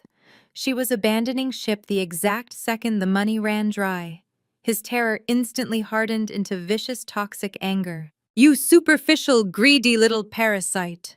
Donovan spat, his voice laced with pure venom. "You think you can just walk away from me now? You think you are innocent in all of this? Who do you think paid for that dress? Who do you think paid for that ring on your finger? That is my money, Whitney. My money." Donovan strained against the operatives, his eyes locking onto the massive 10-carat diamond engagement ring, catching the light on Whitney's trembling hand. "Give it back," Donovan demanded, his voice a harsh, guttural bark. "Give me the ring back right now. I am going to need every single cent to pay my legal defense team. Take it off." Whitney gasped instinctively, pulling her hand to her chest, her fingers curling protectively over the massive diamond. Are you completely out of your mind? She screamed, her voice echoing through the rapidly emptying ballroom. This is my ring. It was a gift. You gave it to me. I bought it with corporate funds, you idiot! Donovan yelled back, his face twisting into an ugly sneer. It belongs to the firm. And since the firm is currently being audited by the federal government, that ring is a corporate asset. Take it off before they seize it. The grand, elegant head table adorned with cascading white orchids and imported silk runners instantly transformed into a vicious, humiliating battleground. The golden couple, the envy of elite high society, began tearing each other apart with absolute, unrestrained savagery. Whitney lunged forward, grabbing a heavy silver serving platter and throwing it blindly at Donovan. It missed him completely, crashing into a stack of crystal plates and sending shards of glass flying across the stage. I am not giving you anything! Whitney shrieked, her voice cracking with hysteria. You ruined my life. You ruined my wedding. I am filing for annulment the second I walk out of these doors. You are a fraud, Donovan. A pathetic, broke fraud. You are nothing without me! Donovan roared back, struggling violently against the seals, desperate to reach her. You are just a cheap social climber who married a bank account. You think anyone is going to look at you twice when they find out you are married to a federal inmate? You are going down with me, Whitney. I will make sure of it. They screamed at each other, their voices raw and filled with years of suppressed resentment and toxic ambition, completely ignoring the fact that they were surrounded by 300 heavily armed military operatives and a scattering of terrified catering staff. I did not intervene. I did not step forward to calm my sister down or demand order. I simply stood near the center of the stage, my hands resting lightly at my sides, and watched the absolute chaos unfold with a profound sense of freezing calm. For my entire life, I had been told that Whitney and Donovan were the ultimate standard of success. I had been told that their wealth, their status, and their flawless public image were the only things that truly mattered in the world.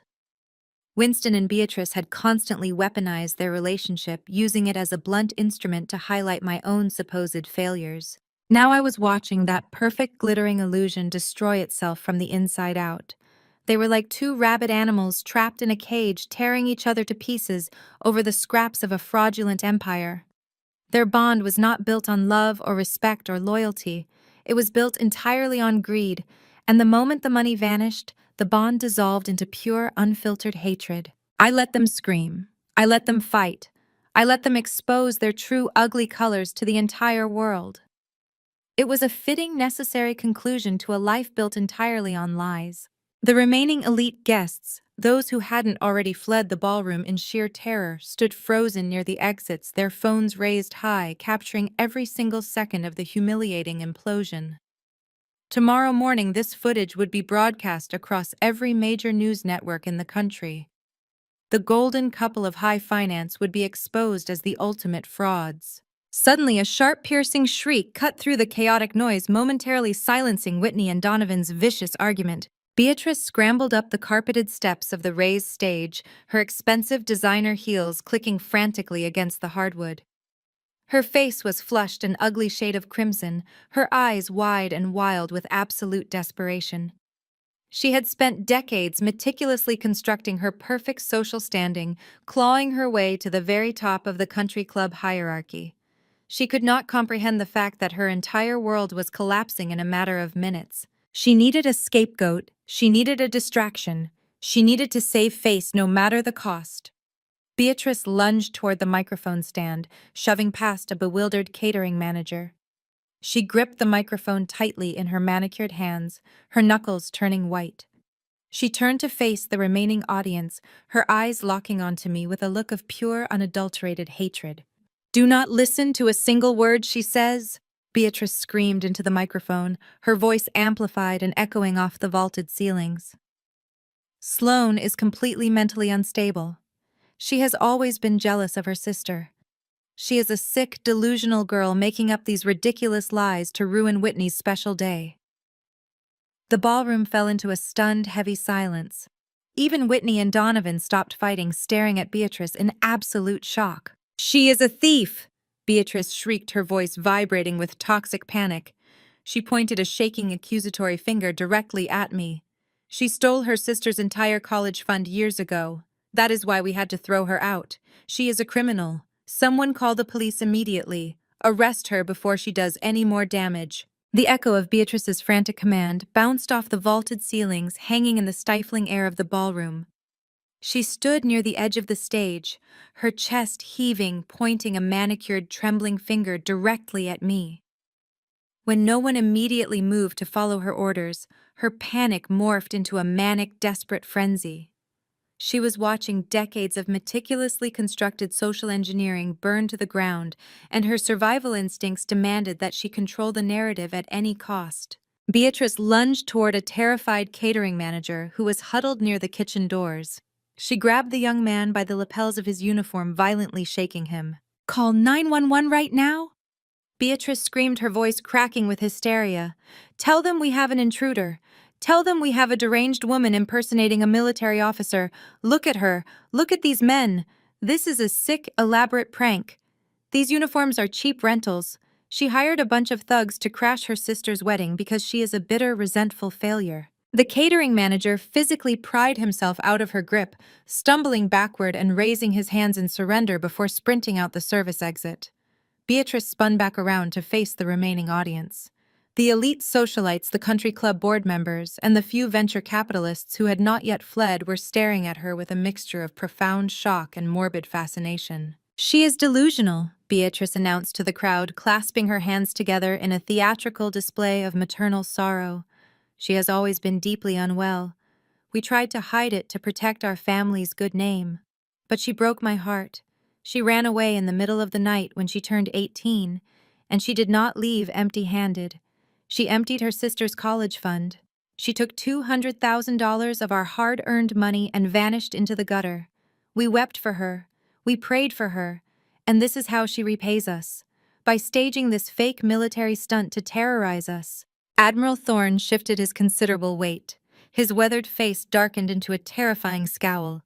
He took a single heavy step toward Beatrice, his presence radiating the lethal coiled energy of a seasoned combat veteran. "Ma'am," the Admiral growled, his voice vibrating with a terrifying, quiet authority, "you are publicly accusing a highly decorated federal officer of a felony, and you are entirely disrespecting the uniform of the United States Navy. One more word and I will personally have my men detain you for interfering with a federal investigation." Beatrice shrank back, her mouth snapping shut.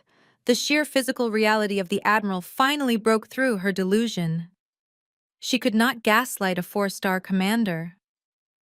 I held up my hand, signaling the Admiral to hold his position. I did not need the United States military to fight this particular battle.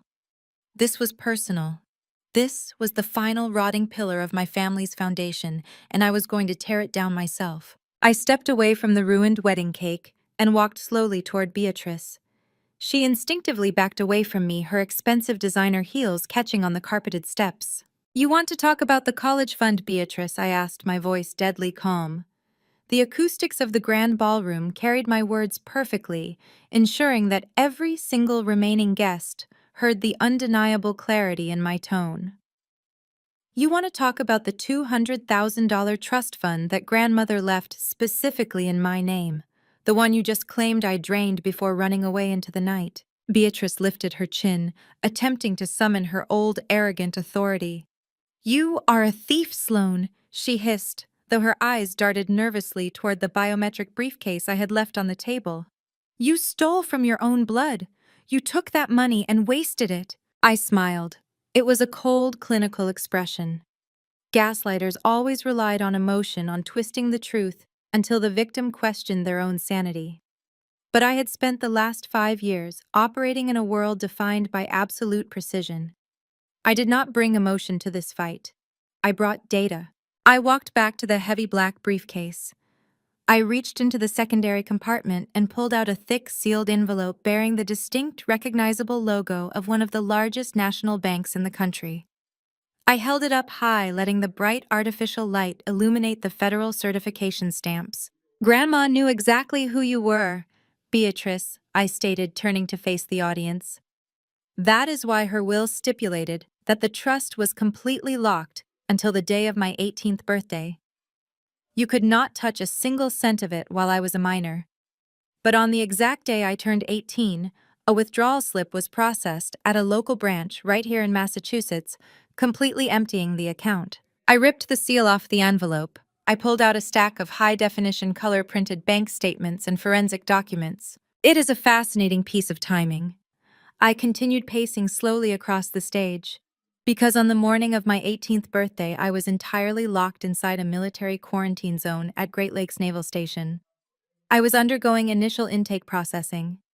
I was surrounded by drill instructors completely stripped of my civilian clothes and entirely cut off from the outside world. I did not have a phone. I did not have internet access. And I certainly was not standing in a bank lobby in Boston. A heavy, suffocating silence fell over the ballroom. The wealthy guests leaned forward, completely captivated by the irrefutable paper trail unfolding before them. Yet miraculously, a withdrawal slip was signed and authorized, I said, holding up a blown-up image of the banking document. I requested a federal audit of this specific account last month through my DoD clearance. The handwriting analysts at the Bureau confirmed the truth in under 10 minutes. The signature was a complete sloppy forgery. Beatrice's face drained of all color. She looked like a ghost wrapped in expensive silk. She took another step backward, shaking her head rapidly, desperately trying to find a way out of the corner she had painted herself into. But the truly fascinating part of the federal audit is where the routing numbers lead. I announced, my voice slicing through the tension like a scalpel. Because $200,000 does not just disappear. It leaves a very distinct, very traceable electronic footprint.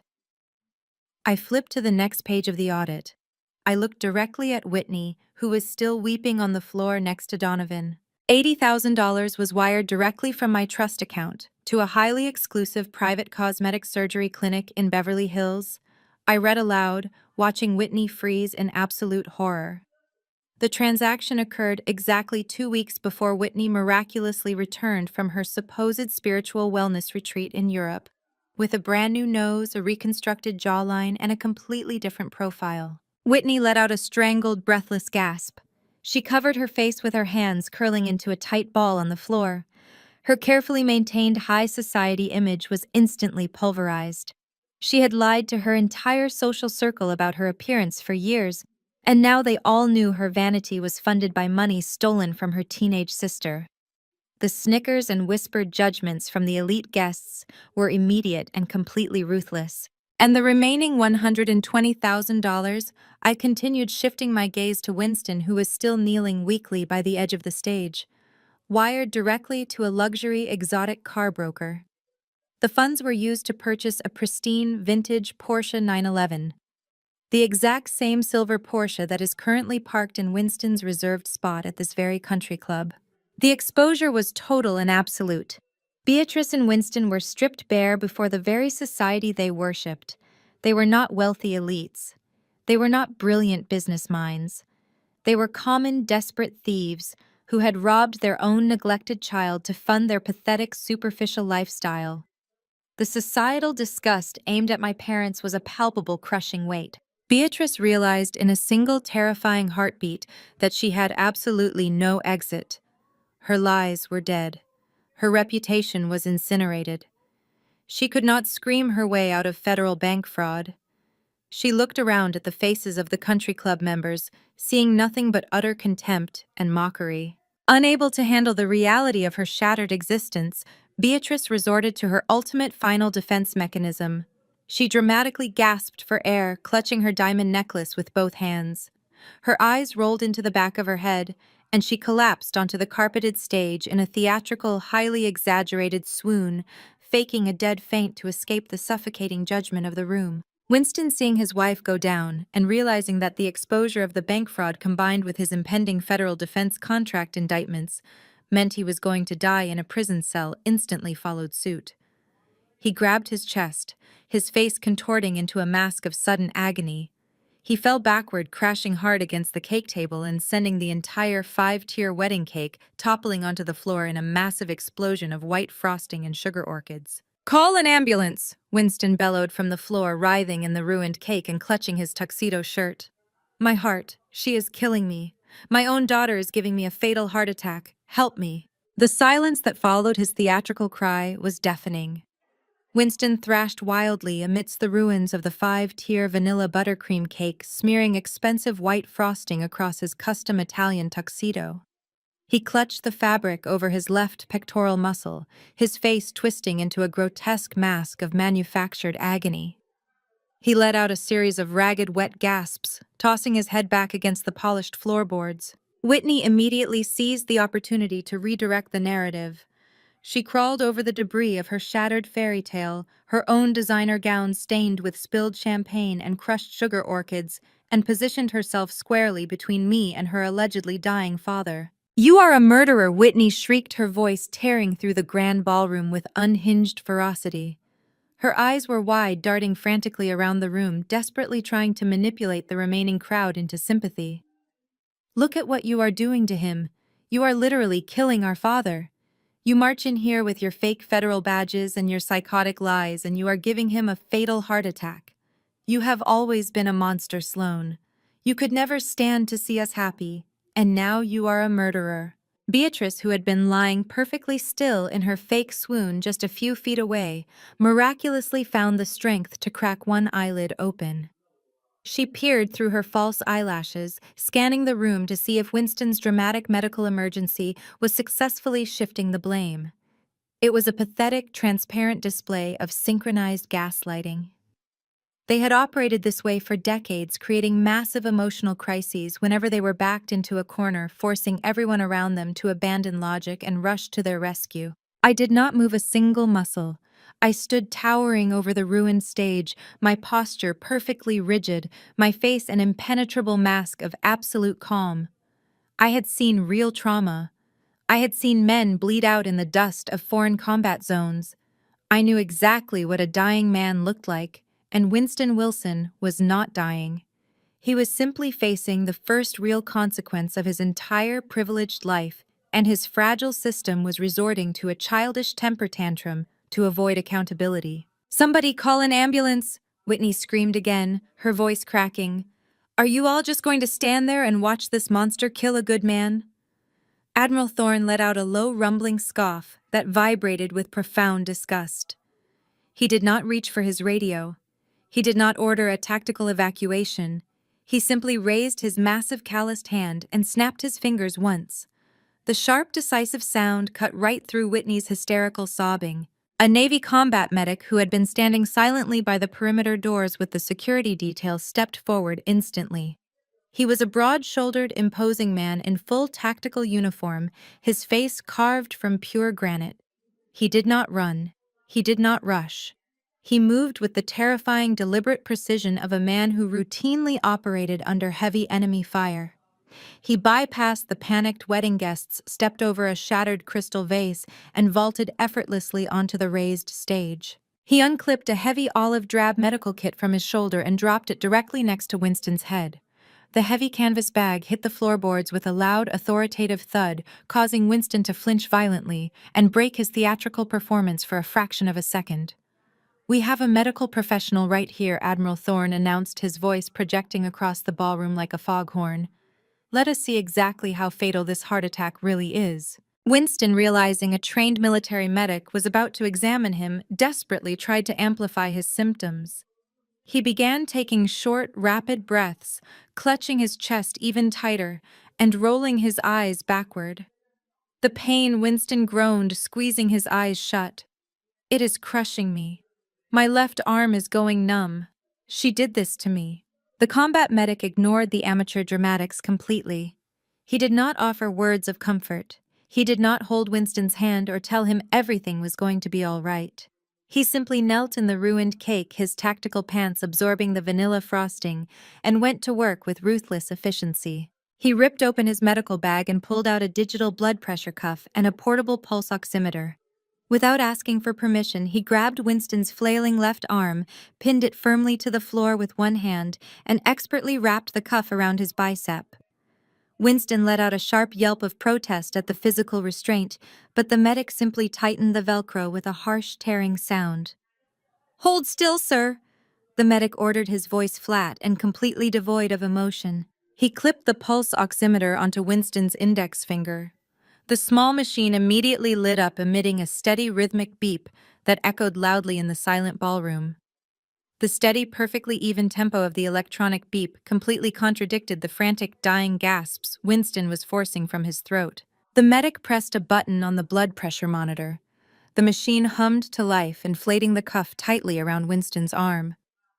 The entire ballroom held its collective breath. The venture capitalists, the elite socialites, the country club, board members, they all stood frozen in place, watching the digital screen on the medic's equipment as if it were a bomb counting down to zero. Whitney stopped crying. She knelt beside her father, her eyes darting between the medic and the digital monitor, a fresh wave of panic settling over her features. She knew her father was lying, but she had desperately hoped the military personnel would be too intimidated by their wealth to call their bluff. Beatrice remained perfectly still on the floor, but her breathing had become noticeably shallow as she waited for the medical verdict that would either save them or destroy them completely. The blood pressure machine finished its cycle with a sharp electronic chirp. The cuff deflated rapidly. The combat medic leaned forward, inspecting the bright green digital numbers glowing on the screen. He then checked the steady rhythmic readout on the pulse oximeter. He did not look surprised. He did not look concerned. He looked profoundly irritated to be wasting his time on a civilian fraud. The medic unclipped the oximeter from Winston's finger and ripped the blood pressure cuff off his arm. He stood up slowly, towering over the supposedly dying patriarch. He turned his head and looked directly at Admiral Thorne, completely ignoring Winston and Whitney. Heart rate is 85. Blood pressure is 120/80. The medic announced, his voice booming across the grand ballroom with absolute, undeniable authority. He is perfectly fine, Commander. Just a theatrical performance. The silence that smashed into the room was absolute. It was a heavy, suffocating weight that instantly crushed the final breath out of the Wilson family's social empire. Winston froze completely. His fake gasping stopped in an instant. His hands, which had been tightly clutching his chest, slowly fell limply to his sides. He lay there in the ruined cake, staring up at the ceiling, his face burning with a level of humiliation so profound it was almost palpable. The lie was exposed. The performance was over. The ultimate manipulation had failed on the most spectacular stage imaginable. Whitney scrambled backward, crab walking away from her father as if he were suddenly radioactive. Her last line of defense, her final attempt to paint me as a villain, had been clinically and publicly dismantled by a United States military medic. Beatrice, realizing the fainting spell was no longer a viable escape strategy, slowly sat up from the floor. She did not look at me. She did not look at her husband. She stared blankly ahead, completely paralyzed by the sheer magnitude of their exposure. A low collective murmur began to ripple through the crowd of elite guests. The murmur quickly escalated into a wave of unfiltered vocal disgust. The people in this room were wealthy, ruthless, and opportunistic, but they despised weakness, and they absolutely loathed being made fools of. They had watched Winston steal from his own daughter. They had watched Beatrice fake a medical emergency. They had watched Donovan assault a federal officer. And now they had watched the patriarch of the family fake a heart attack to avoid accountability. It was pathetic, it was disgraceful, and it was highly contagious. A prominent venture capitalist, a man who had invested millions into Donovan's firm, threw his crystal champagne glass onto a nearby table in utter disgust. "This is an absolute circus," the investor spat, turning his back on the stage. "I am done with these frauds. Call the legal team. Sever every single contract immediately." His words were the catalyst. The dam broke. The remaining guests, the absolute elite of high society, turned their backs on the Wilson family in complete, synchronized unison. They did not whisper polite goodbyes. They did not offer hollow condolences. They simply began walking out of the grand ballroom en masse. The sound of hundreds of expensive leather shoes and designer heels marching toward the exits echoed like a funeral dirge for Winston's empire. They were fleeing the toxic blast radius, eager to distance themselves from the radioactive fallout of the federal indictments and the spectacular public humiliation. I stood my ground, my posture unwavering, watching the mass exodus with cold satisfaction. The glittering chandeliers cast long shadows over the ruined stage, illuminating the pathetic remnants of my family. Winston remained flat on his back in the smashed cake. Beatrice sat frozen on the floor, staring into the void. Whitney knelt beside Donovan, who was still pinned under the crushing weight of the Navy SEALs. They were completely alone. The wealth, the status, the fake friends, the corporate allies, they were all gone. The grand ballroom, which had been filled with laughter and luxury just an hour ago, was now a silent, empty cavern of destruction. I looked down at the four of them, feeling the heavy federal badge resting in my pocket. The absolute power of truth had ripped through their illusions like a tactical strike, leaving nothing but the ugly, undeniable reality of who they truly were. The mass exodus escalated from a rapid departure into an outright humiliating stampede. The very people who had spent the last 2 hours drinking vintage champagne and toasting to Winston and Donovan's supposed brilliance were now frantically trampling over one another to escape the blast radius of a federal fraud investigation. It was a spectacular display of high society cannibalism. I watched as Arthur Pendleton, the CEO of the largest defense subcontracting firm on the Eastern Seaboard, violently shoved a towering $10,000 floral arrangement out of his way. The heavy crystal vase shattered against the polished marble floor, sending water and white roses everywhere, but Arthur did not even flinch. He already had his phone pressed tightly to his ear, screaming at his wealth manager to immediately liquidate every single share associated with Wilson Manufacturing. He demanded that all ties, all shadow accounts, and all pending contracts be severed before the market opened on Monday morning. Other executives immediately followed suit, their faces pale with the sudden realization of their own vulnerability. The grand ballroom echoed with the frantic overlapping sounds of dialing cell phones and panicked, breathless commands. Men in $10,000 tuxedos and women in custom couture gowns discarded their elegant facades entirely. They abandoned their expensive silk clutches, dropped their half-eaten plates of imported caviar, and focused solely on ruthless self-preservation. I heard the word indictment hissed through the crowd like a highly contagious virus. They knew exactly how the system worked. They knew that when the Department of Defense launched a targeted high-level audit with a direct military liaison, the fallout would be catastrophic and immediate. Anyone remotely connected to Donovan's offshore shell companies or Winston's illegal kickback schemes would be facing federal subpoenas and asset freezes by sunrise. Beatrice's closest friends, the women who had just been kissing her cheek and praising her flawless taste, literally ran past her without making eye contact, terrified of being associated with a family of exposed criminals. The sheer paralyzing terror of losing his fortune finally overrode Donovan's massive, fragile ego. The arrogant superiority that had defined his entire adult existence completely evaporated, leaving behind a pathetic, groveling shell of a man. He managed to scramble out from under the grip of the Navy SEALs, who simply stepped back, crossed their arms, and allowed him to publicly humiliate himself. Donovan lunged forward, dragging himself across the champagne-soaked carpet toward Senator Hayes, a powerful politician who had regularly attended his lavish, exclusive dinner parties. Donovan gripped the hem of the senator's tailored trousers, his knuckles white, his face smeared with vanilla frosting and his own blood. "Senator, please," Donovan begged, his voice cracking with desperate, high-pitched hysteria. "You have to listen to me. You have to help me. This is all a massive, ridiculous misunderstanding. My corporate lawyers will clear this up in an hour. Just stay here. Do not pull your political backing. We have that massive merger next week. We are going to make millions of dollars. I can double your campaign contributions." Senator Hayes looked down at the bleeding, desperate billionaire with an expression of pure, unadulterated disgust. He kicked his leg out violently, shaking off Donovan's grip as if he had just been touched by a diseased animal. "You are completely toxic, Donovan." The senator spat, his voice ringing with cold, calculating finality. "Do not ever contact my office again. Do not even say my name in public. I do not know you." The senator turned and marched out the double oak doors, tightly flanked by his private security detail. Winston was faring no better. "My father," The man who had always demanded absolute respect and commanded corporate boardrooms with a terrifying iron fist was literally dragging himself across the floorboards. He crawled over the shattered plates and crushed orchids chasing after Richard Vance, the primary venture capitalist who held the majority of the debt on the Wilson family estate, Richard Waite.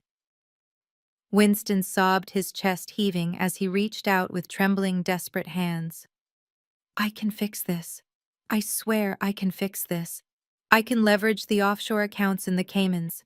I can sign the manufacturing company over to a proxy. Just give me 48 hours to move the capital.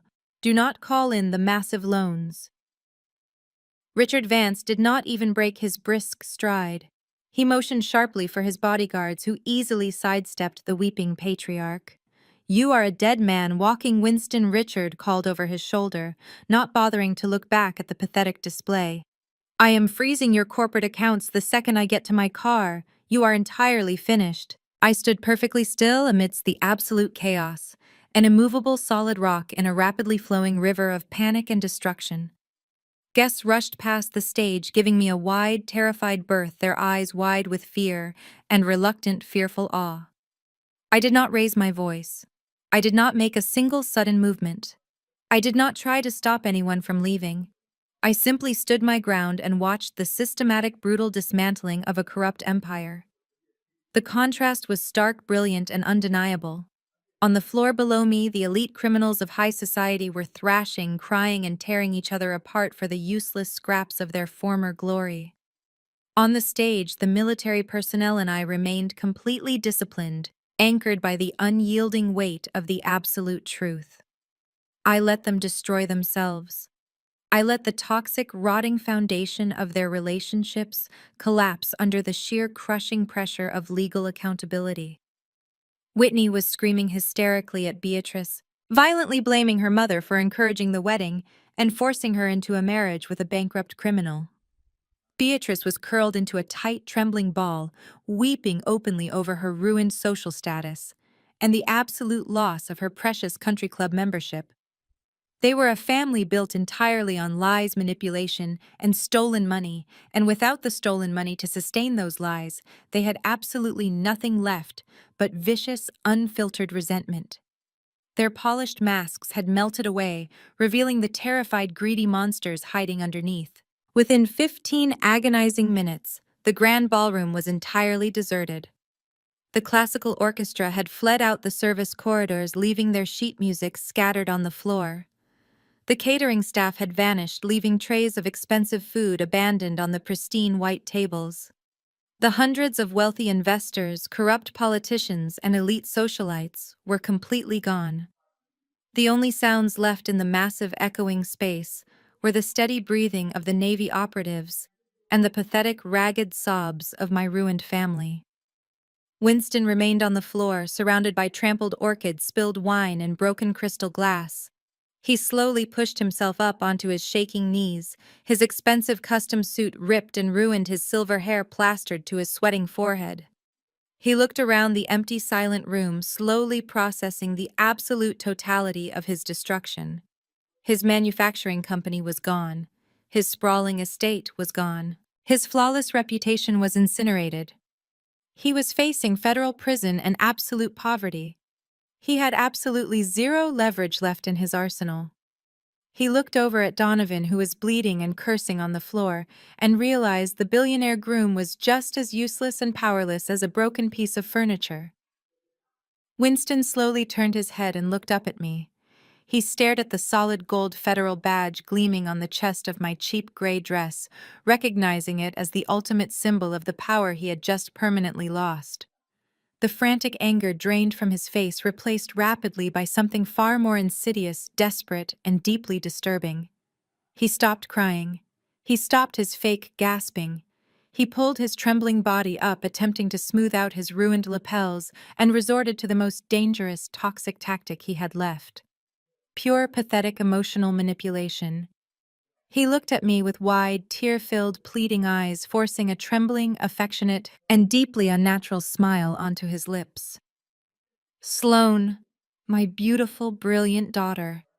Winston whispered, his voice dripping with manufactured warmth and desperate cloying longing. You have proven your point. You are so strong. You are so powerful and intelligent. I see that now with absolute clarity. I was wrong to ever doubt your potential. Everything I did, every harsh word I spoke, every strict rule I enforced, it was all just to push you to become this incredible, powerful woman standing before me today. I did it all for you. I was giving you tough love so you could conquer the world. And look at you now. You are a director. You are a leader. You are the only one who can save this family now. Please, Sloane, come back to me. Forgive your old man. Let me be your loving father again. We can run this empire together. Beatrice saw Winston shifting his tactics and instantly mirrored his desperate, groveling strategy. She abandoned all pretense of her theatrical fainting spell, sitting up abruptly and pushing herself up from the floorboards. Her expensive silk dress clung awkwardly to her trembling frame. Her perfectly coiffed hair was a tangled, static mess, and her thick mascara had run down her cheeks in dark, ugly streaks, ruining her meticulously crafted high society facade. She crawled toward me on her hands and knees, stopping right beside her ruined husband. She reached out with shaking arms, her manicured fingers hovering just inches from my shoes. She was too terrified of the armed operatives to actually make physical contact, but she was entirely desperate to establish a maternal bond that had never genuinely existed. Sloane, my sweet, beautiful girl. Beatrice wept, her voice cracking with heavily forced manufactured emotion. You have to listen to your father. We always loved you.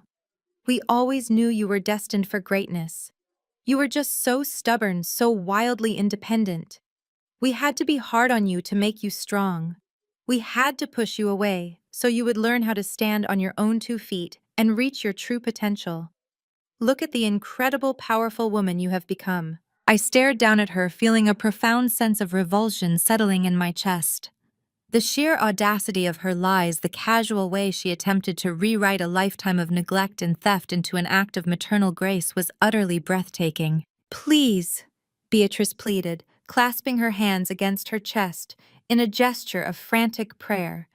Do not throw away your family over a simple misunderstanding. We are your blood. We are the only people in this world who truly care about you. We can fix this mess. We can heal. Just put that federal pen away and tell the Admiral it was all a terrible mistake. We will give you anything you want. You can move back home. You can have the master suite at the estate. You can have whatever luxury car you desire. Just come back to us. Winston nodded vigorously, wiping beads of sweat and smeared cake frosting from his forehead with a trembling hand.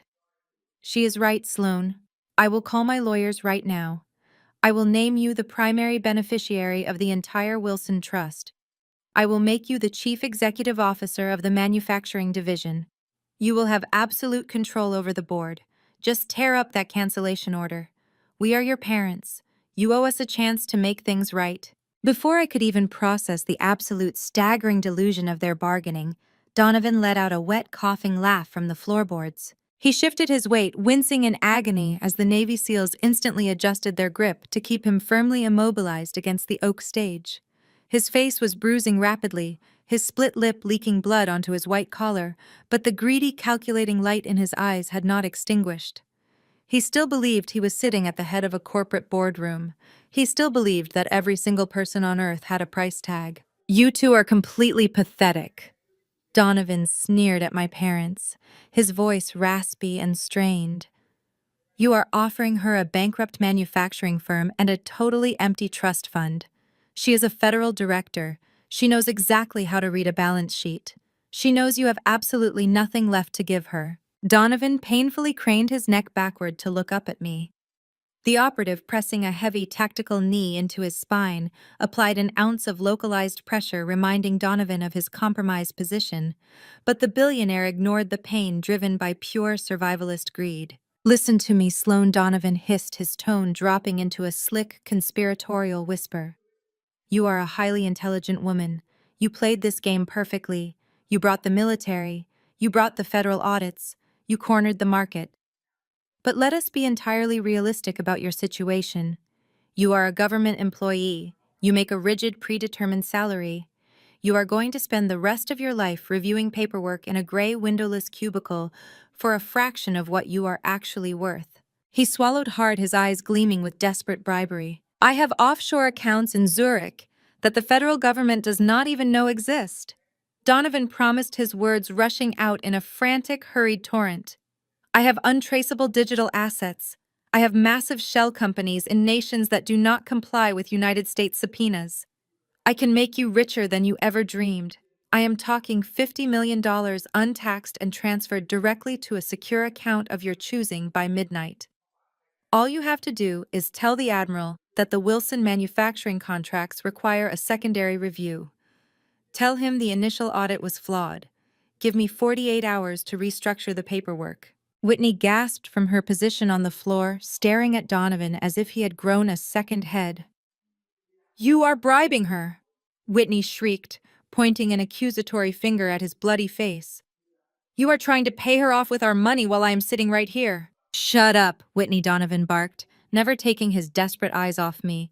This is business. Sloan knows exactly how the game is played. $50 million, Sloan. You can walk away from this miserable, toxic family and live like an absolute queen for the rest of your natural life. Every single person has a price. What is yours? The silence that followed his massive financial offer was absolute. The two Navy operatives flanking him did not react, their expressions carved from hardened stone.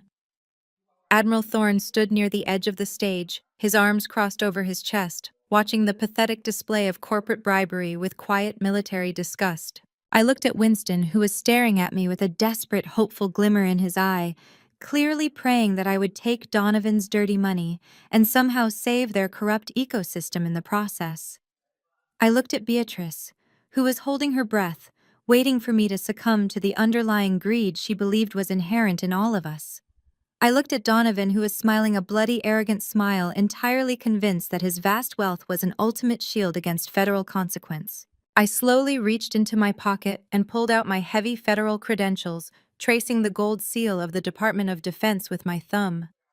You did not make me strong, I said, my voice echoing through the vast, empty ballroom, like a judge reading a final sentence. My tone was entirely devoid of anger. It was stripped of all residual childhood resentment. It was nothing but pure, freezing fact. I looked directly into Beatrice's weeping, heavily lined eyes. You tried to break me.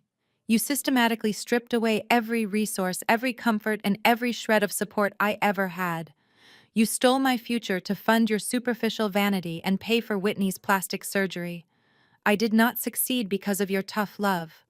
I survived despite you. I thrived because I removed myself from your toxic, parasitic influence. I shifted my gaze to Winston, watching the very last flicker of hope die in his chest. Family is not a corporate bargaining chip, I told him coldly. Blood does not excuse massive federal fraud. You made your choices when you decided to put defective, shattering ballistic plates on the chests of active-duty American soldiers. You chose your luxury cars over their lives. Do not dare ask me for mercy when you showed absolutely none to the men and women relying on your gear in hostile combat zones. Finally, I looked down at Donovan. His bloody smile faltered instantly. The arrogant light in his eyes began to dim as he realized his ultimate weapon. His limitless bank account was completely useless against me. And as for your offshore accounts, Donovan, I continued, my voice sharp and unyielding, my integrity is not for sale. I do not want your dirty money. I do not want a seat at your corrupt table. I want to see you stripped of every single asset you have stolen from the taxpayers of this country. I want to see you held accountable for every fraudulent signature on those Department of Defense contracts. Donovan's face went completely slack. The terrifying reality of his impending, unavoidable imprisonment finally settled over his features like a heavy lead blanket. He dropped his head back against the polished oak floorboards, closing his eyes in absolute crushing defeat. But Winston was not ready to surrender. He pushed himself up onto his knees again, his face turning a dangerous shade of purple with a renewed surge of desperate, flailing panic. You cannot do this! Winston screamed, his voice breaking into a harsh sob. You are taking everything: the company, the offshore accounts, the investments. We will have absolutely nothing left. We will have to sell the estate, the Wilson family home. It has been in my name for 30 years. You are rendering your own parents completely homeless. I watched his pathetic, dramatic display for a long moment, letting him sit in the absolute terror of his impending poverty. Then I unclasped the brass latches of my heavy leather briefcase one final time. I reached into the very back compartment and pulled out a single neatly folded piece of federal stationery.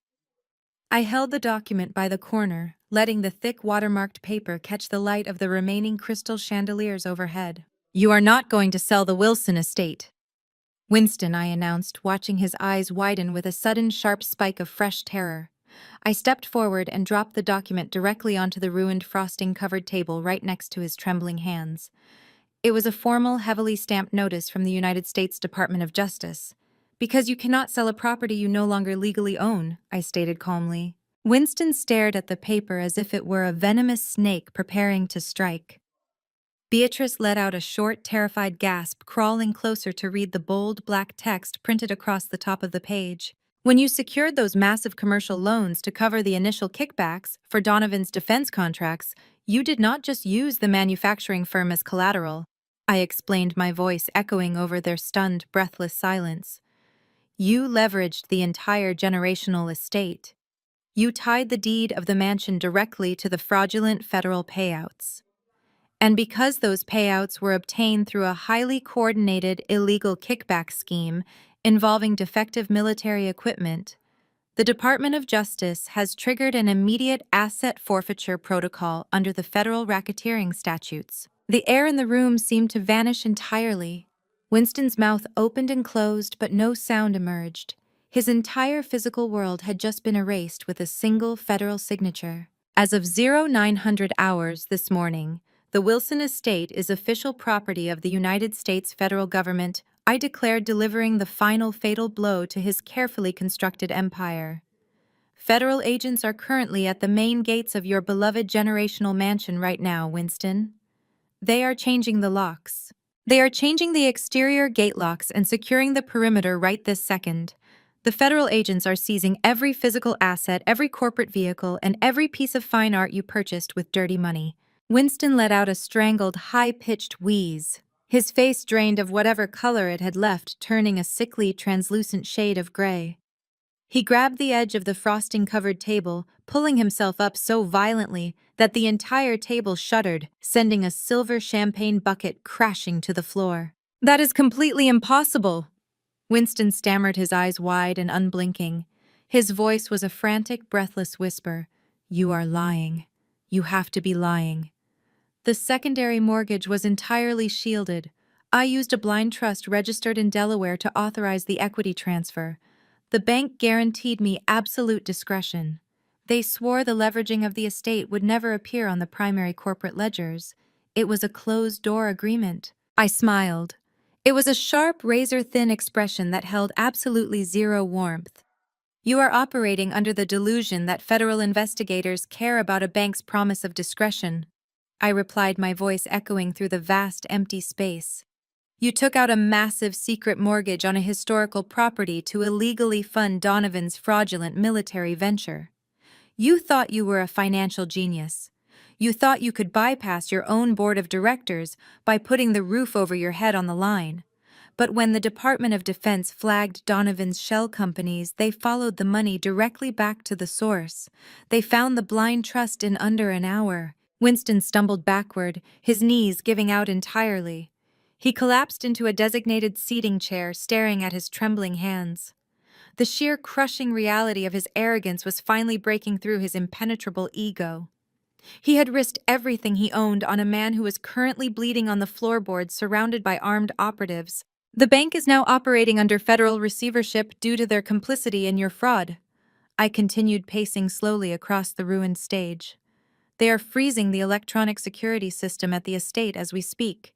Since the defense contracts are officially void, the bank will trigger the absolute default clause by Monday morning. You have exactly 72 hours to pack your personal bags. The silence in the grand ballroom became a physical, suffocating entity. 72 hours. Winston repeated, his voice cracking into a pathetic whimper. You have 72 hours to collect your clothing and whatever basic necessities you can carry, I clarified, staring down at him with unyielding authority. You cannot take the antique furniture. You cannot take the luxury vehicles parked in the garage. You cannot take the jewelry purchased after the loan was finalized. Every single item of value in that house now belongs to the United States government. On Monday morning, federal marshals will arrive to physically escort you off the premises. The last of the straggling catering staff and terrified venue managers were currently sprinting through the service doors, desperate to escape the wreckage of the Wilson family. I stood amidst the fleeing crowd like a rock in a river, completely untouched and entirely unbothered. The chaos swirled around me, but it could not reach me. I was immune to their panic. I was immune to their manufactured tears. I had spent my entire life being punished for their vanity, and now I was the architect of their ultimate accountability. A sudden piercing wail shattered the quiet of the room. Beatrice threw her head back and unleashed a scream of pure, unadulterated agony. It was not a cry of sorrow for her fractured family. It was not a plea for forgiveness for her decades of maternal neglect. It was the agonizing soul-tearing shriek of a narcissist realizing her entire identity was being incinerated in real time. My house, Beatrice sobbed, tearing at the expensive silk of her ruined designer gown. My beautiful house. The winter gala is supposed to be hosted in my ballroom next month. The Historical Society is coming for the garden tour. You cannot take my home. You cannot do this to me. I am Beatrice Wilson. I sit on the board of the country club. I am the chairwoman of the charity committee. She crawled across the carpet. Her makeup completely destroyed, her fake eyelashes hanging off her face like dying spiders.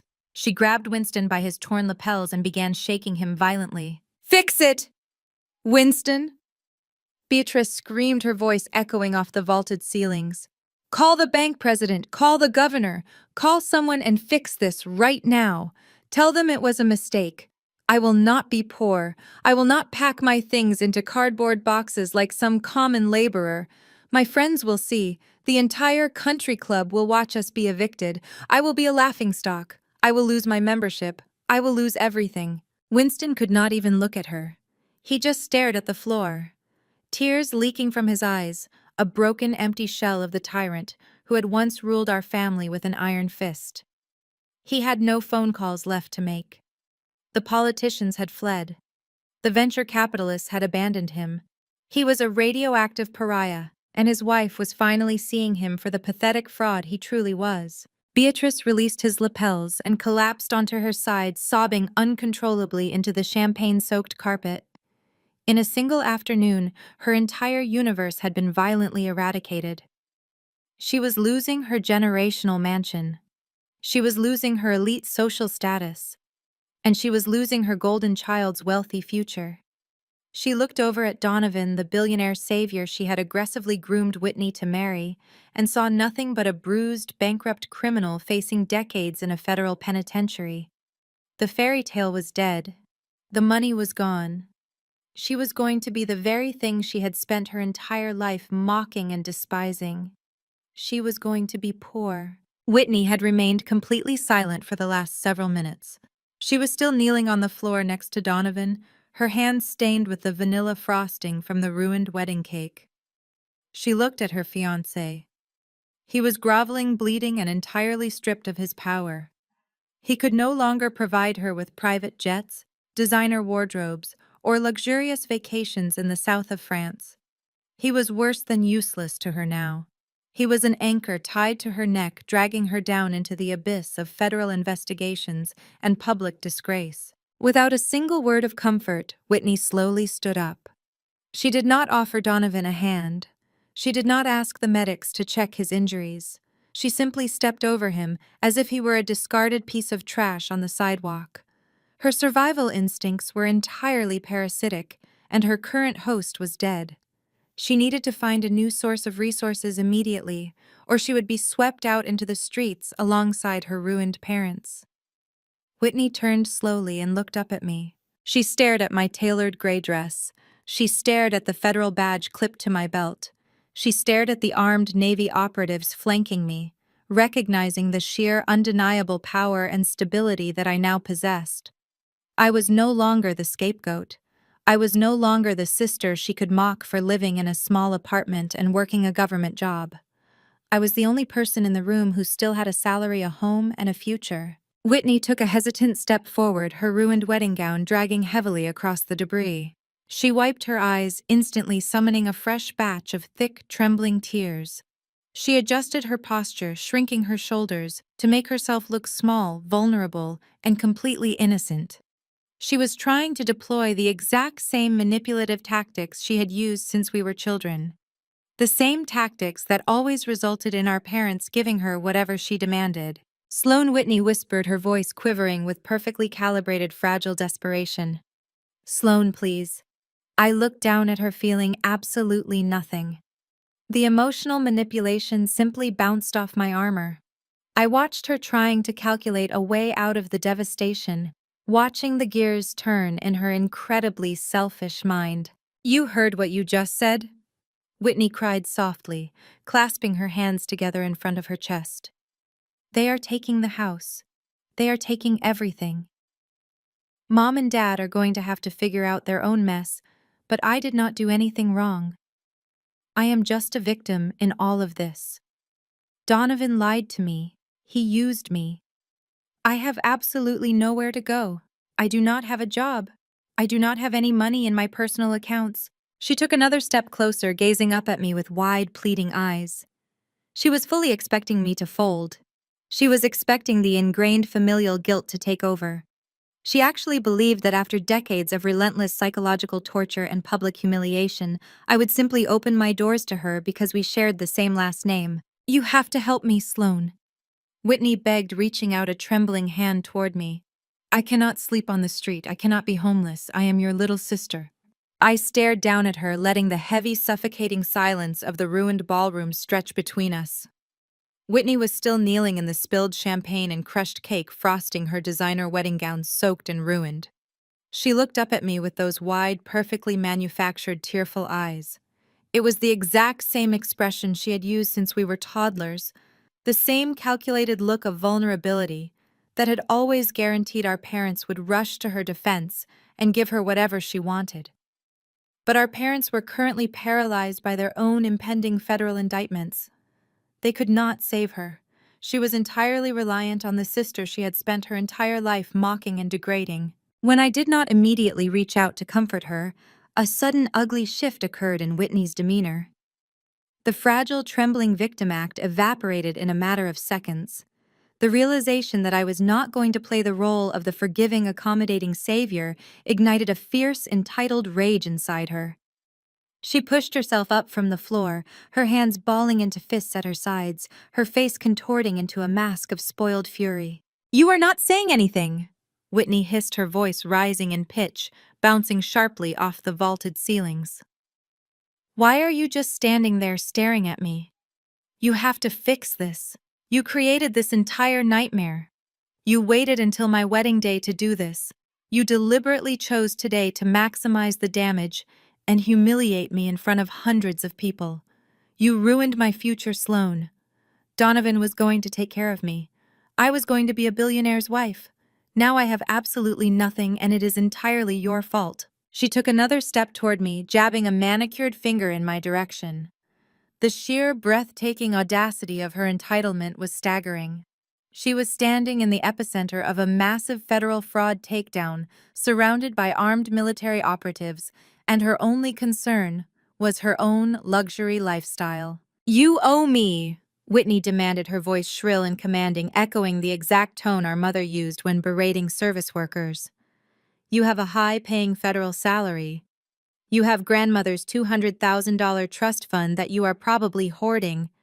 You owe me restitution for destroying my marriage. The government is going to seize my Porsche, so you need to buy me a new luxury vehicle. I need a place to live by tomorrow morning. I want a penthouse apartment in the city, and I want the rent paid in full for the next 2 years. I need a living stipend until I can figure out my next move because my credit cards are going to be frozen by the authorities. You took Donovan away from me, so you are going to take his place and provide for me. I will not live like a peasant because of your psychotic vendetta. I did not flinch. I did not raise my voice. I did not display a single ounce of the anger she was so desperately trying to provoke. I leaned in close to her, bringing my face just inches from hers. The sudden proximity made her instinctively step back, but she was trapped against the edge of the ruined stage. I looked directly into her eyes, stripping away every ounce of familial obligation I had ever been conditioned to feel. I do not owe you anything, I stated, my voice dropping to a lethal, freezing whisper. Every single word was sharp and precise, cutting through her delusions like a scalpel. You stood by and cheered while our parents treated me like a disposable burden. You laughed when they sold my childhood belongings. You proudly wore designer clothes and drove a vintage sports car funded entirely by money stolen from my inheritance and embezzled from military defense contracts. You knew exactly who Donovan was. You knew he was a corrupt, arrogant criminal, but you did not care as long as he kept your bank accounts full and your social status elevated. Whitney opened her mouth to protest, to launch another volley of fabricated victimhood, but I cut her off instantly, refusing to give her an inch of breathing room. You built your entire identity on being the golden child. I continued my gaze, pinning her in place. You thought you were untouchable because Mom and Dad shielded you from every single consequence. You mocked me for joining the military. You called me a grunt and a failure while you lived a life of luxury funded by fraud. But this is the real world, Whitney. The real world does not care about your country club membership or your ruined wedding gown. The real world demands accountability. You made your bed with stolen money. Now lie in it. Whitney gasped, stumbling backward as if I had physically struck her.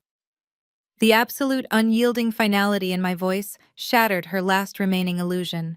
She was not getting a penthouse apartment. She was not getting a monthly stipend. She was completely, utterly on her own, armed with absolutely zero marketable skills and a reputation that was currently burning to the ground alongside her parents' empire. I turned my back on her. I completely dismissed her existence, pivoting away from the weeping, frantic remnants of my family to face Admiral Thorne. The massive, decorated naval commander was standing with his arms crossed, watching the entire exchange with a look of profound, quiet respect. He had seen countless tactical operations, but he recognized the specific, agonizing difficulty of neutralizing a toxic family unit. "I am done here, sir," I said, looking up at the Admiral. My voice was steady, calm, and entirely professional. The personal mission was complete. The federal operation was now fully in his hands. Admiral Thorne nodded slowly. He uncrossed his arms and gave me a single crisp salute.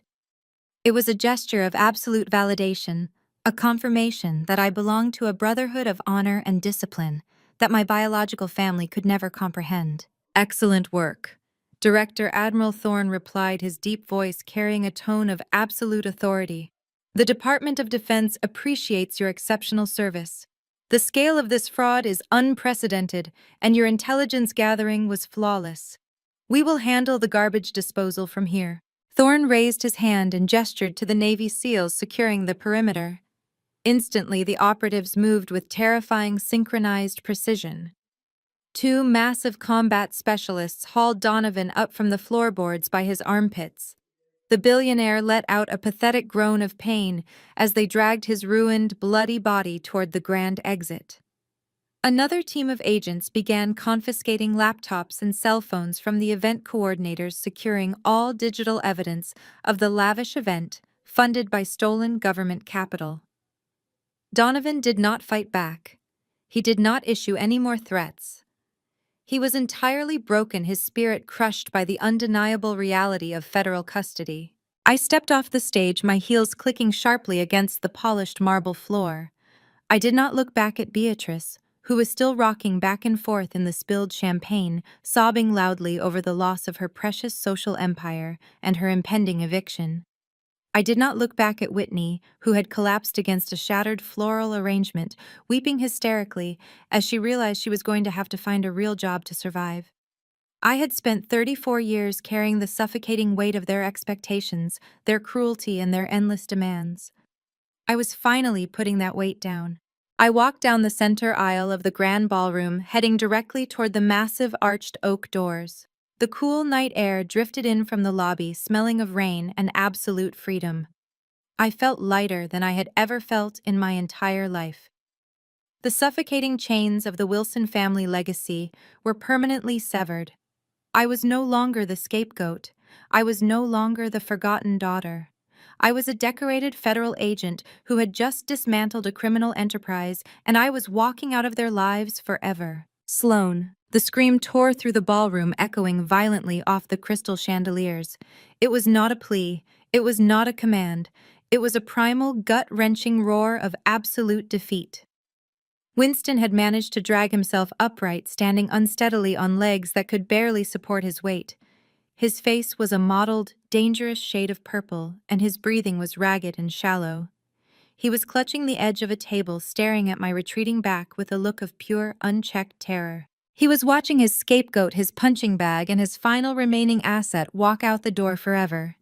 He was a tyrant who had just lost his entire kingdom, his freedom, and his legacy, and he was screaming into the void, completely powerless to stop the total annihilation of his life. I did not stop walking. I did not turn around. I pushed through the heavy oak doors, stepping out into the cool, dark night, and left them all behind to burn in the ashes of their own making. Waiting for me in the courtyard was a staggering display of federal and military might. The entire perimeter had been secured. I walked out of the country club flanked by the 300 SEALs and armed operatives who had locked down the estate. They formed a solid, impenetrable corridor of heavily armed personnel. As Admiral Thorne fell into step beside me, the operatives simultaneously fell in line. The sheer, overwhelming sound of their synchronized footsteps striking the wet pavement was deafening. It was a rhythmic, thunderous march of absolute authority. The heavy measured boots completely drowned out the crying and screaming of my biological family inside the venue.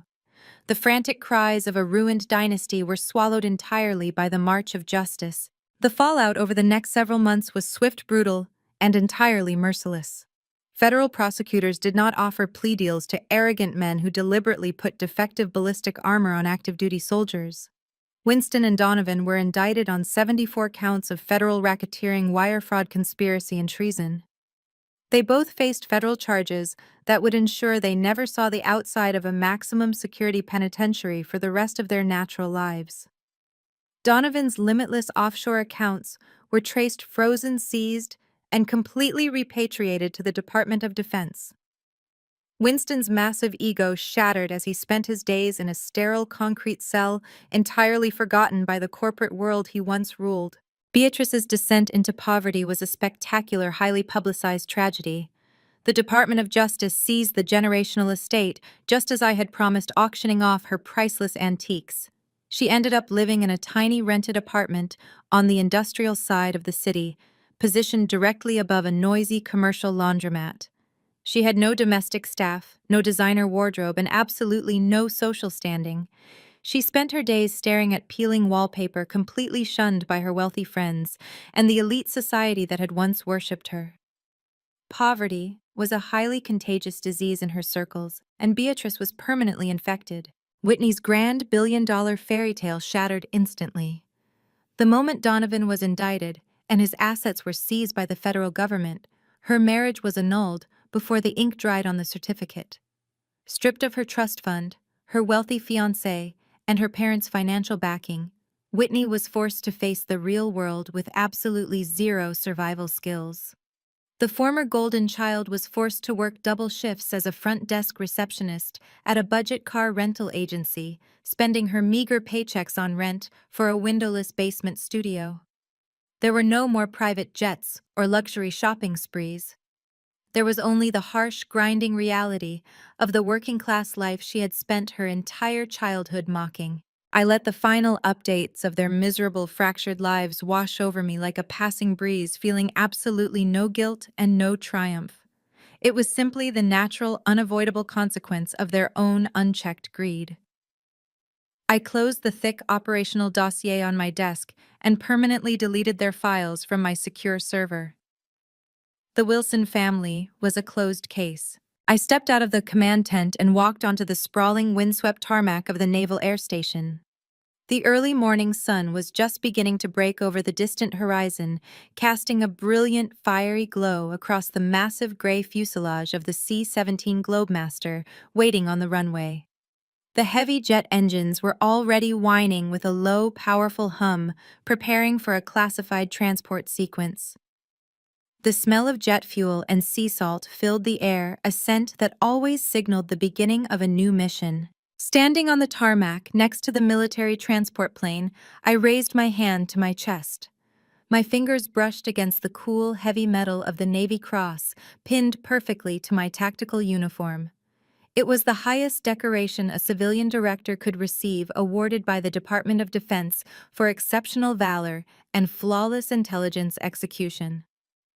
But the prestigious medal itself was not what truly mattered to me. What mattered was the group of men and women standing at the base of the aircraft loading ramp. I was surrounded by my squad, my team, my actual family. They were fully geared up, laughing and checking their equipment with the easy, unbreakable camaraderie forged in high-stakes combat zones and endless, grueling operations. There was Jackson securing the final heavy cargo crates with a grin. There was Miller double-checking the tactical communication arrays and giving me a thumbs up. And there was Admiral Thorne holding a fresh cup of black coffee waiting for my final authorization to board. These were people who did not care about the balance of my bank account, the designer labels in my closet, or the prestige of my bloodline. These were people who had bled for me, fought for me, and respected me purely for the content of my character and the sharpness of my mind. I walked toward them, the strong coastal wind catching my hair, a genuine, unburdened smile finally breaking across my face. I looked back at the distant city skyline one last time, thinking of the grand ballroom, the ruined wedding, and the people who had tried so desperately to keep me small, insignificant, and isolated. Family isn't blood. Family is who stands by you in the trenches. They tried to bury me at table 42, but they forgot. I learned how to thrive in the dark. The most powerful lesson from Sloane's journey is that biological ties do not excuse toxic behavior, and true family is defined by mutual respect, not just blood. For years, her relatives used familial obligation to manipulate and diminish her. However, Sloane's ultimate triumph wasn't merely exposing their crimes. It was her steadfast refusal to succumb to their final guilt trips. She taught us that walking away from an abusive environment is a courageous, necessary step towards self-preservation. Protect your peace and boldly surround yourself with a chosen family that genuinely values you. Have you ever had to draw a hard line with toxic relatives? Share your story and comment below.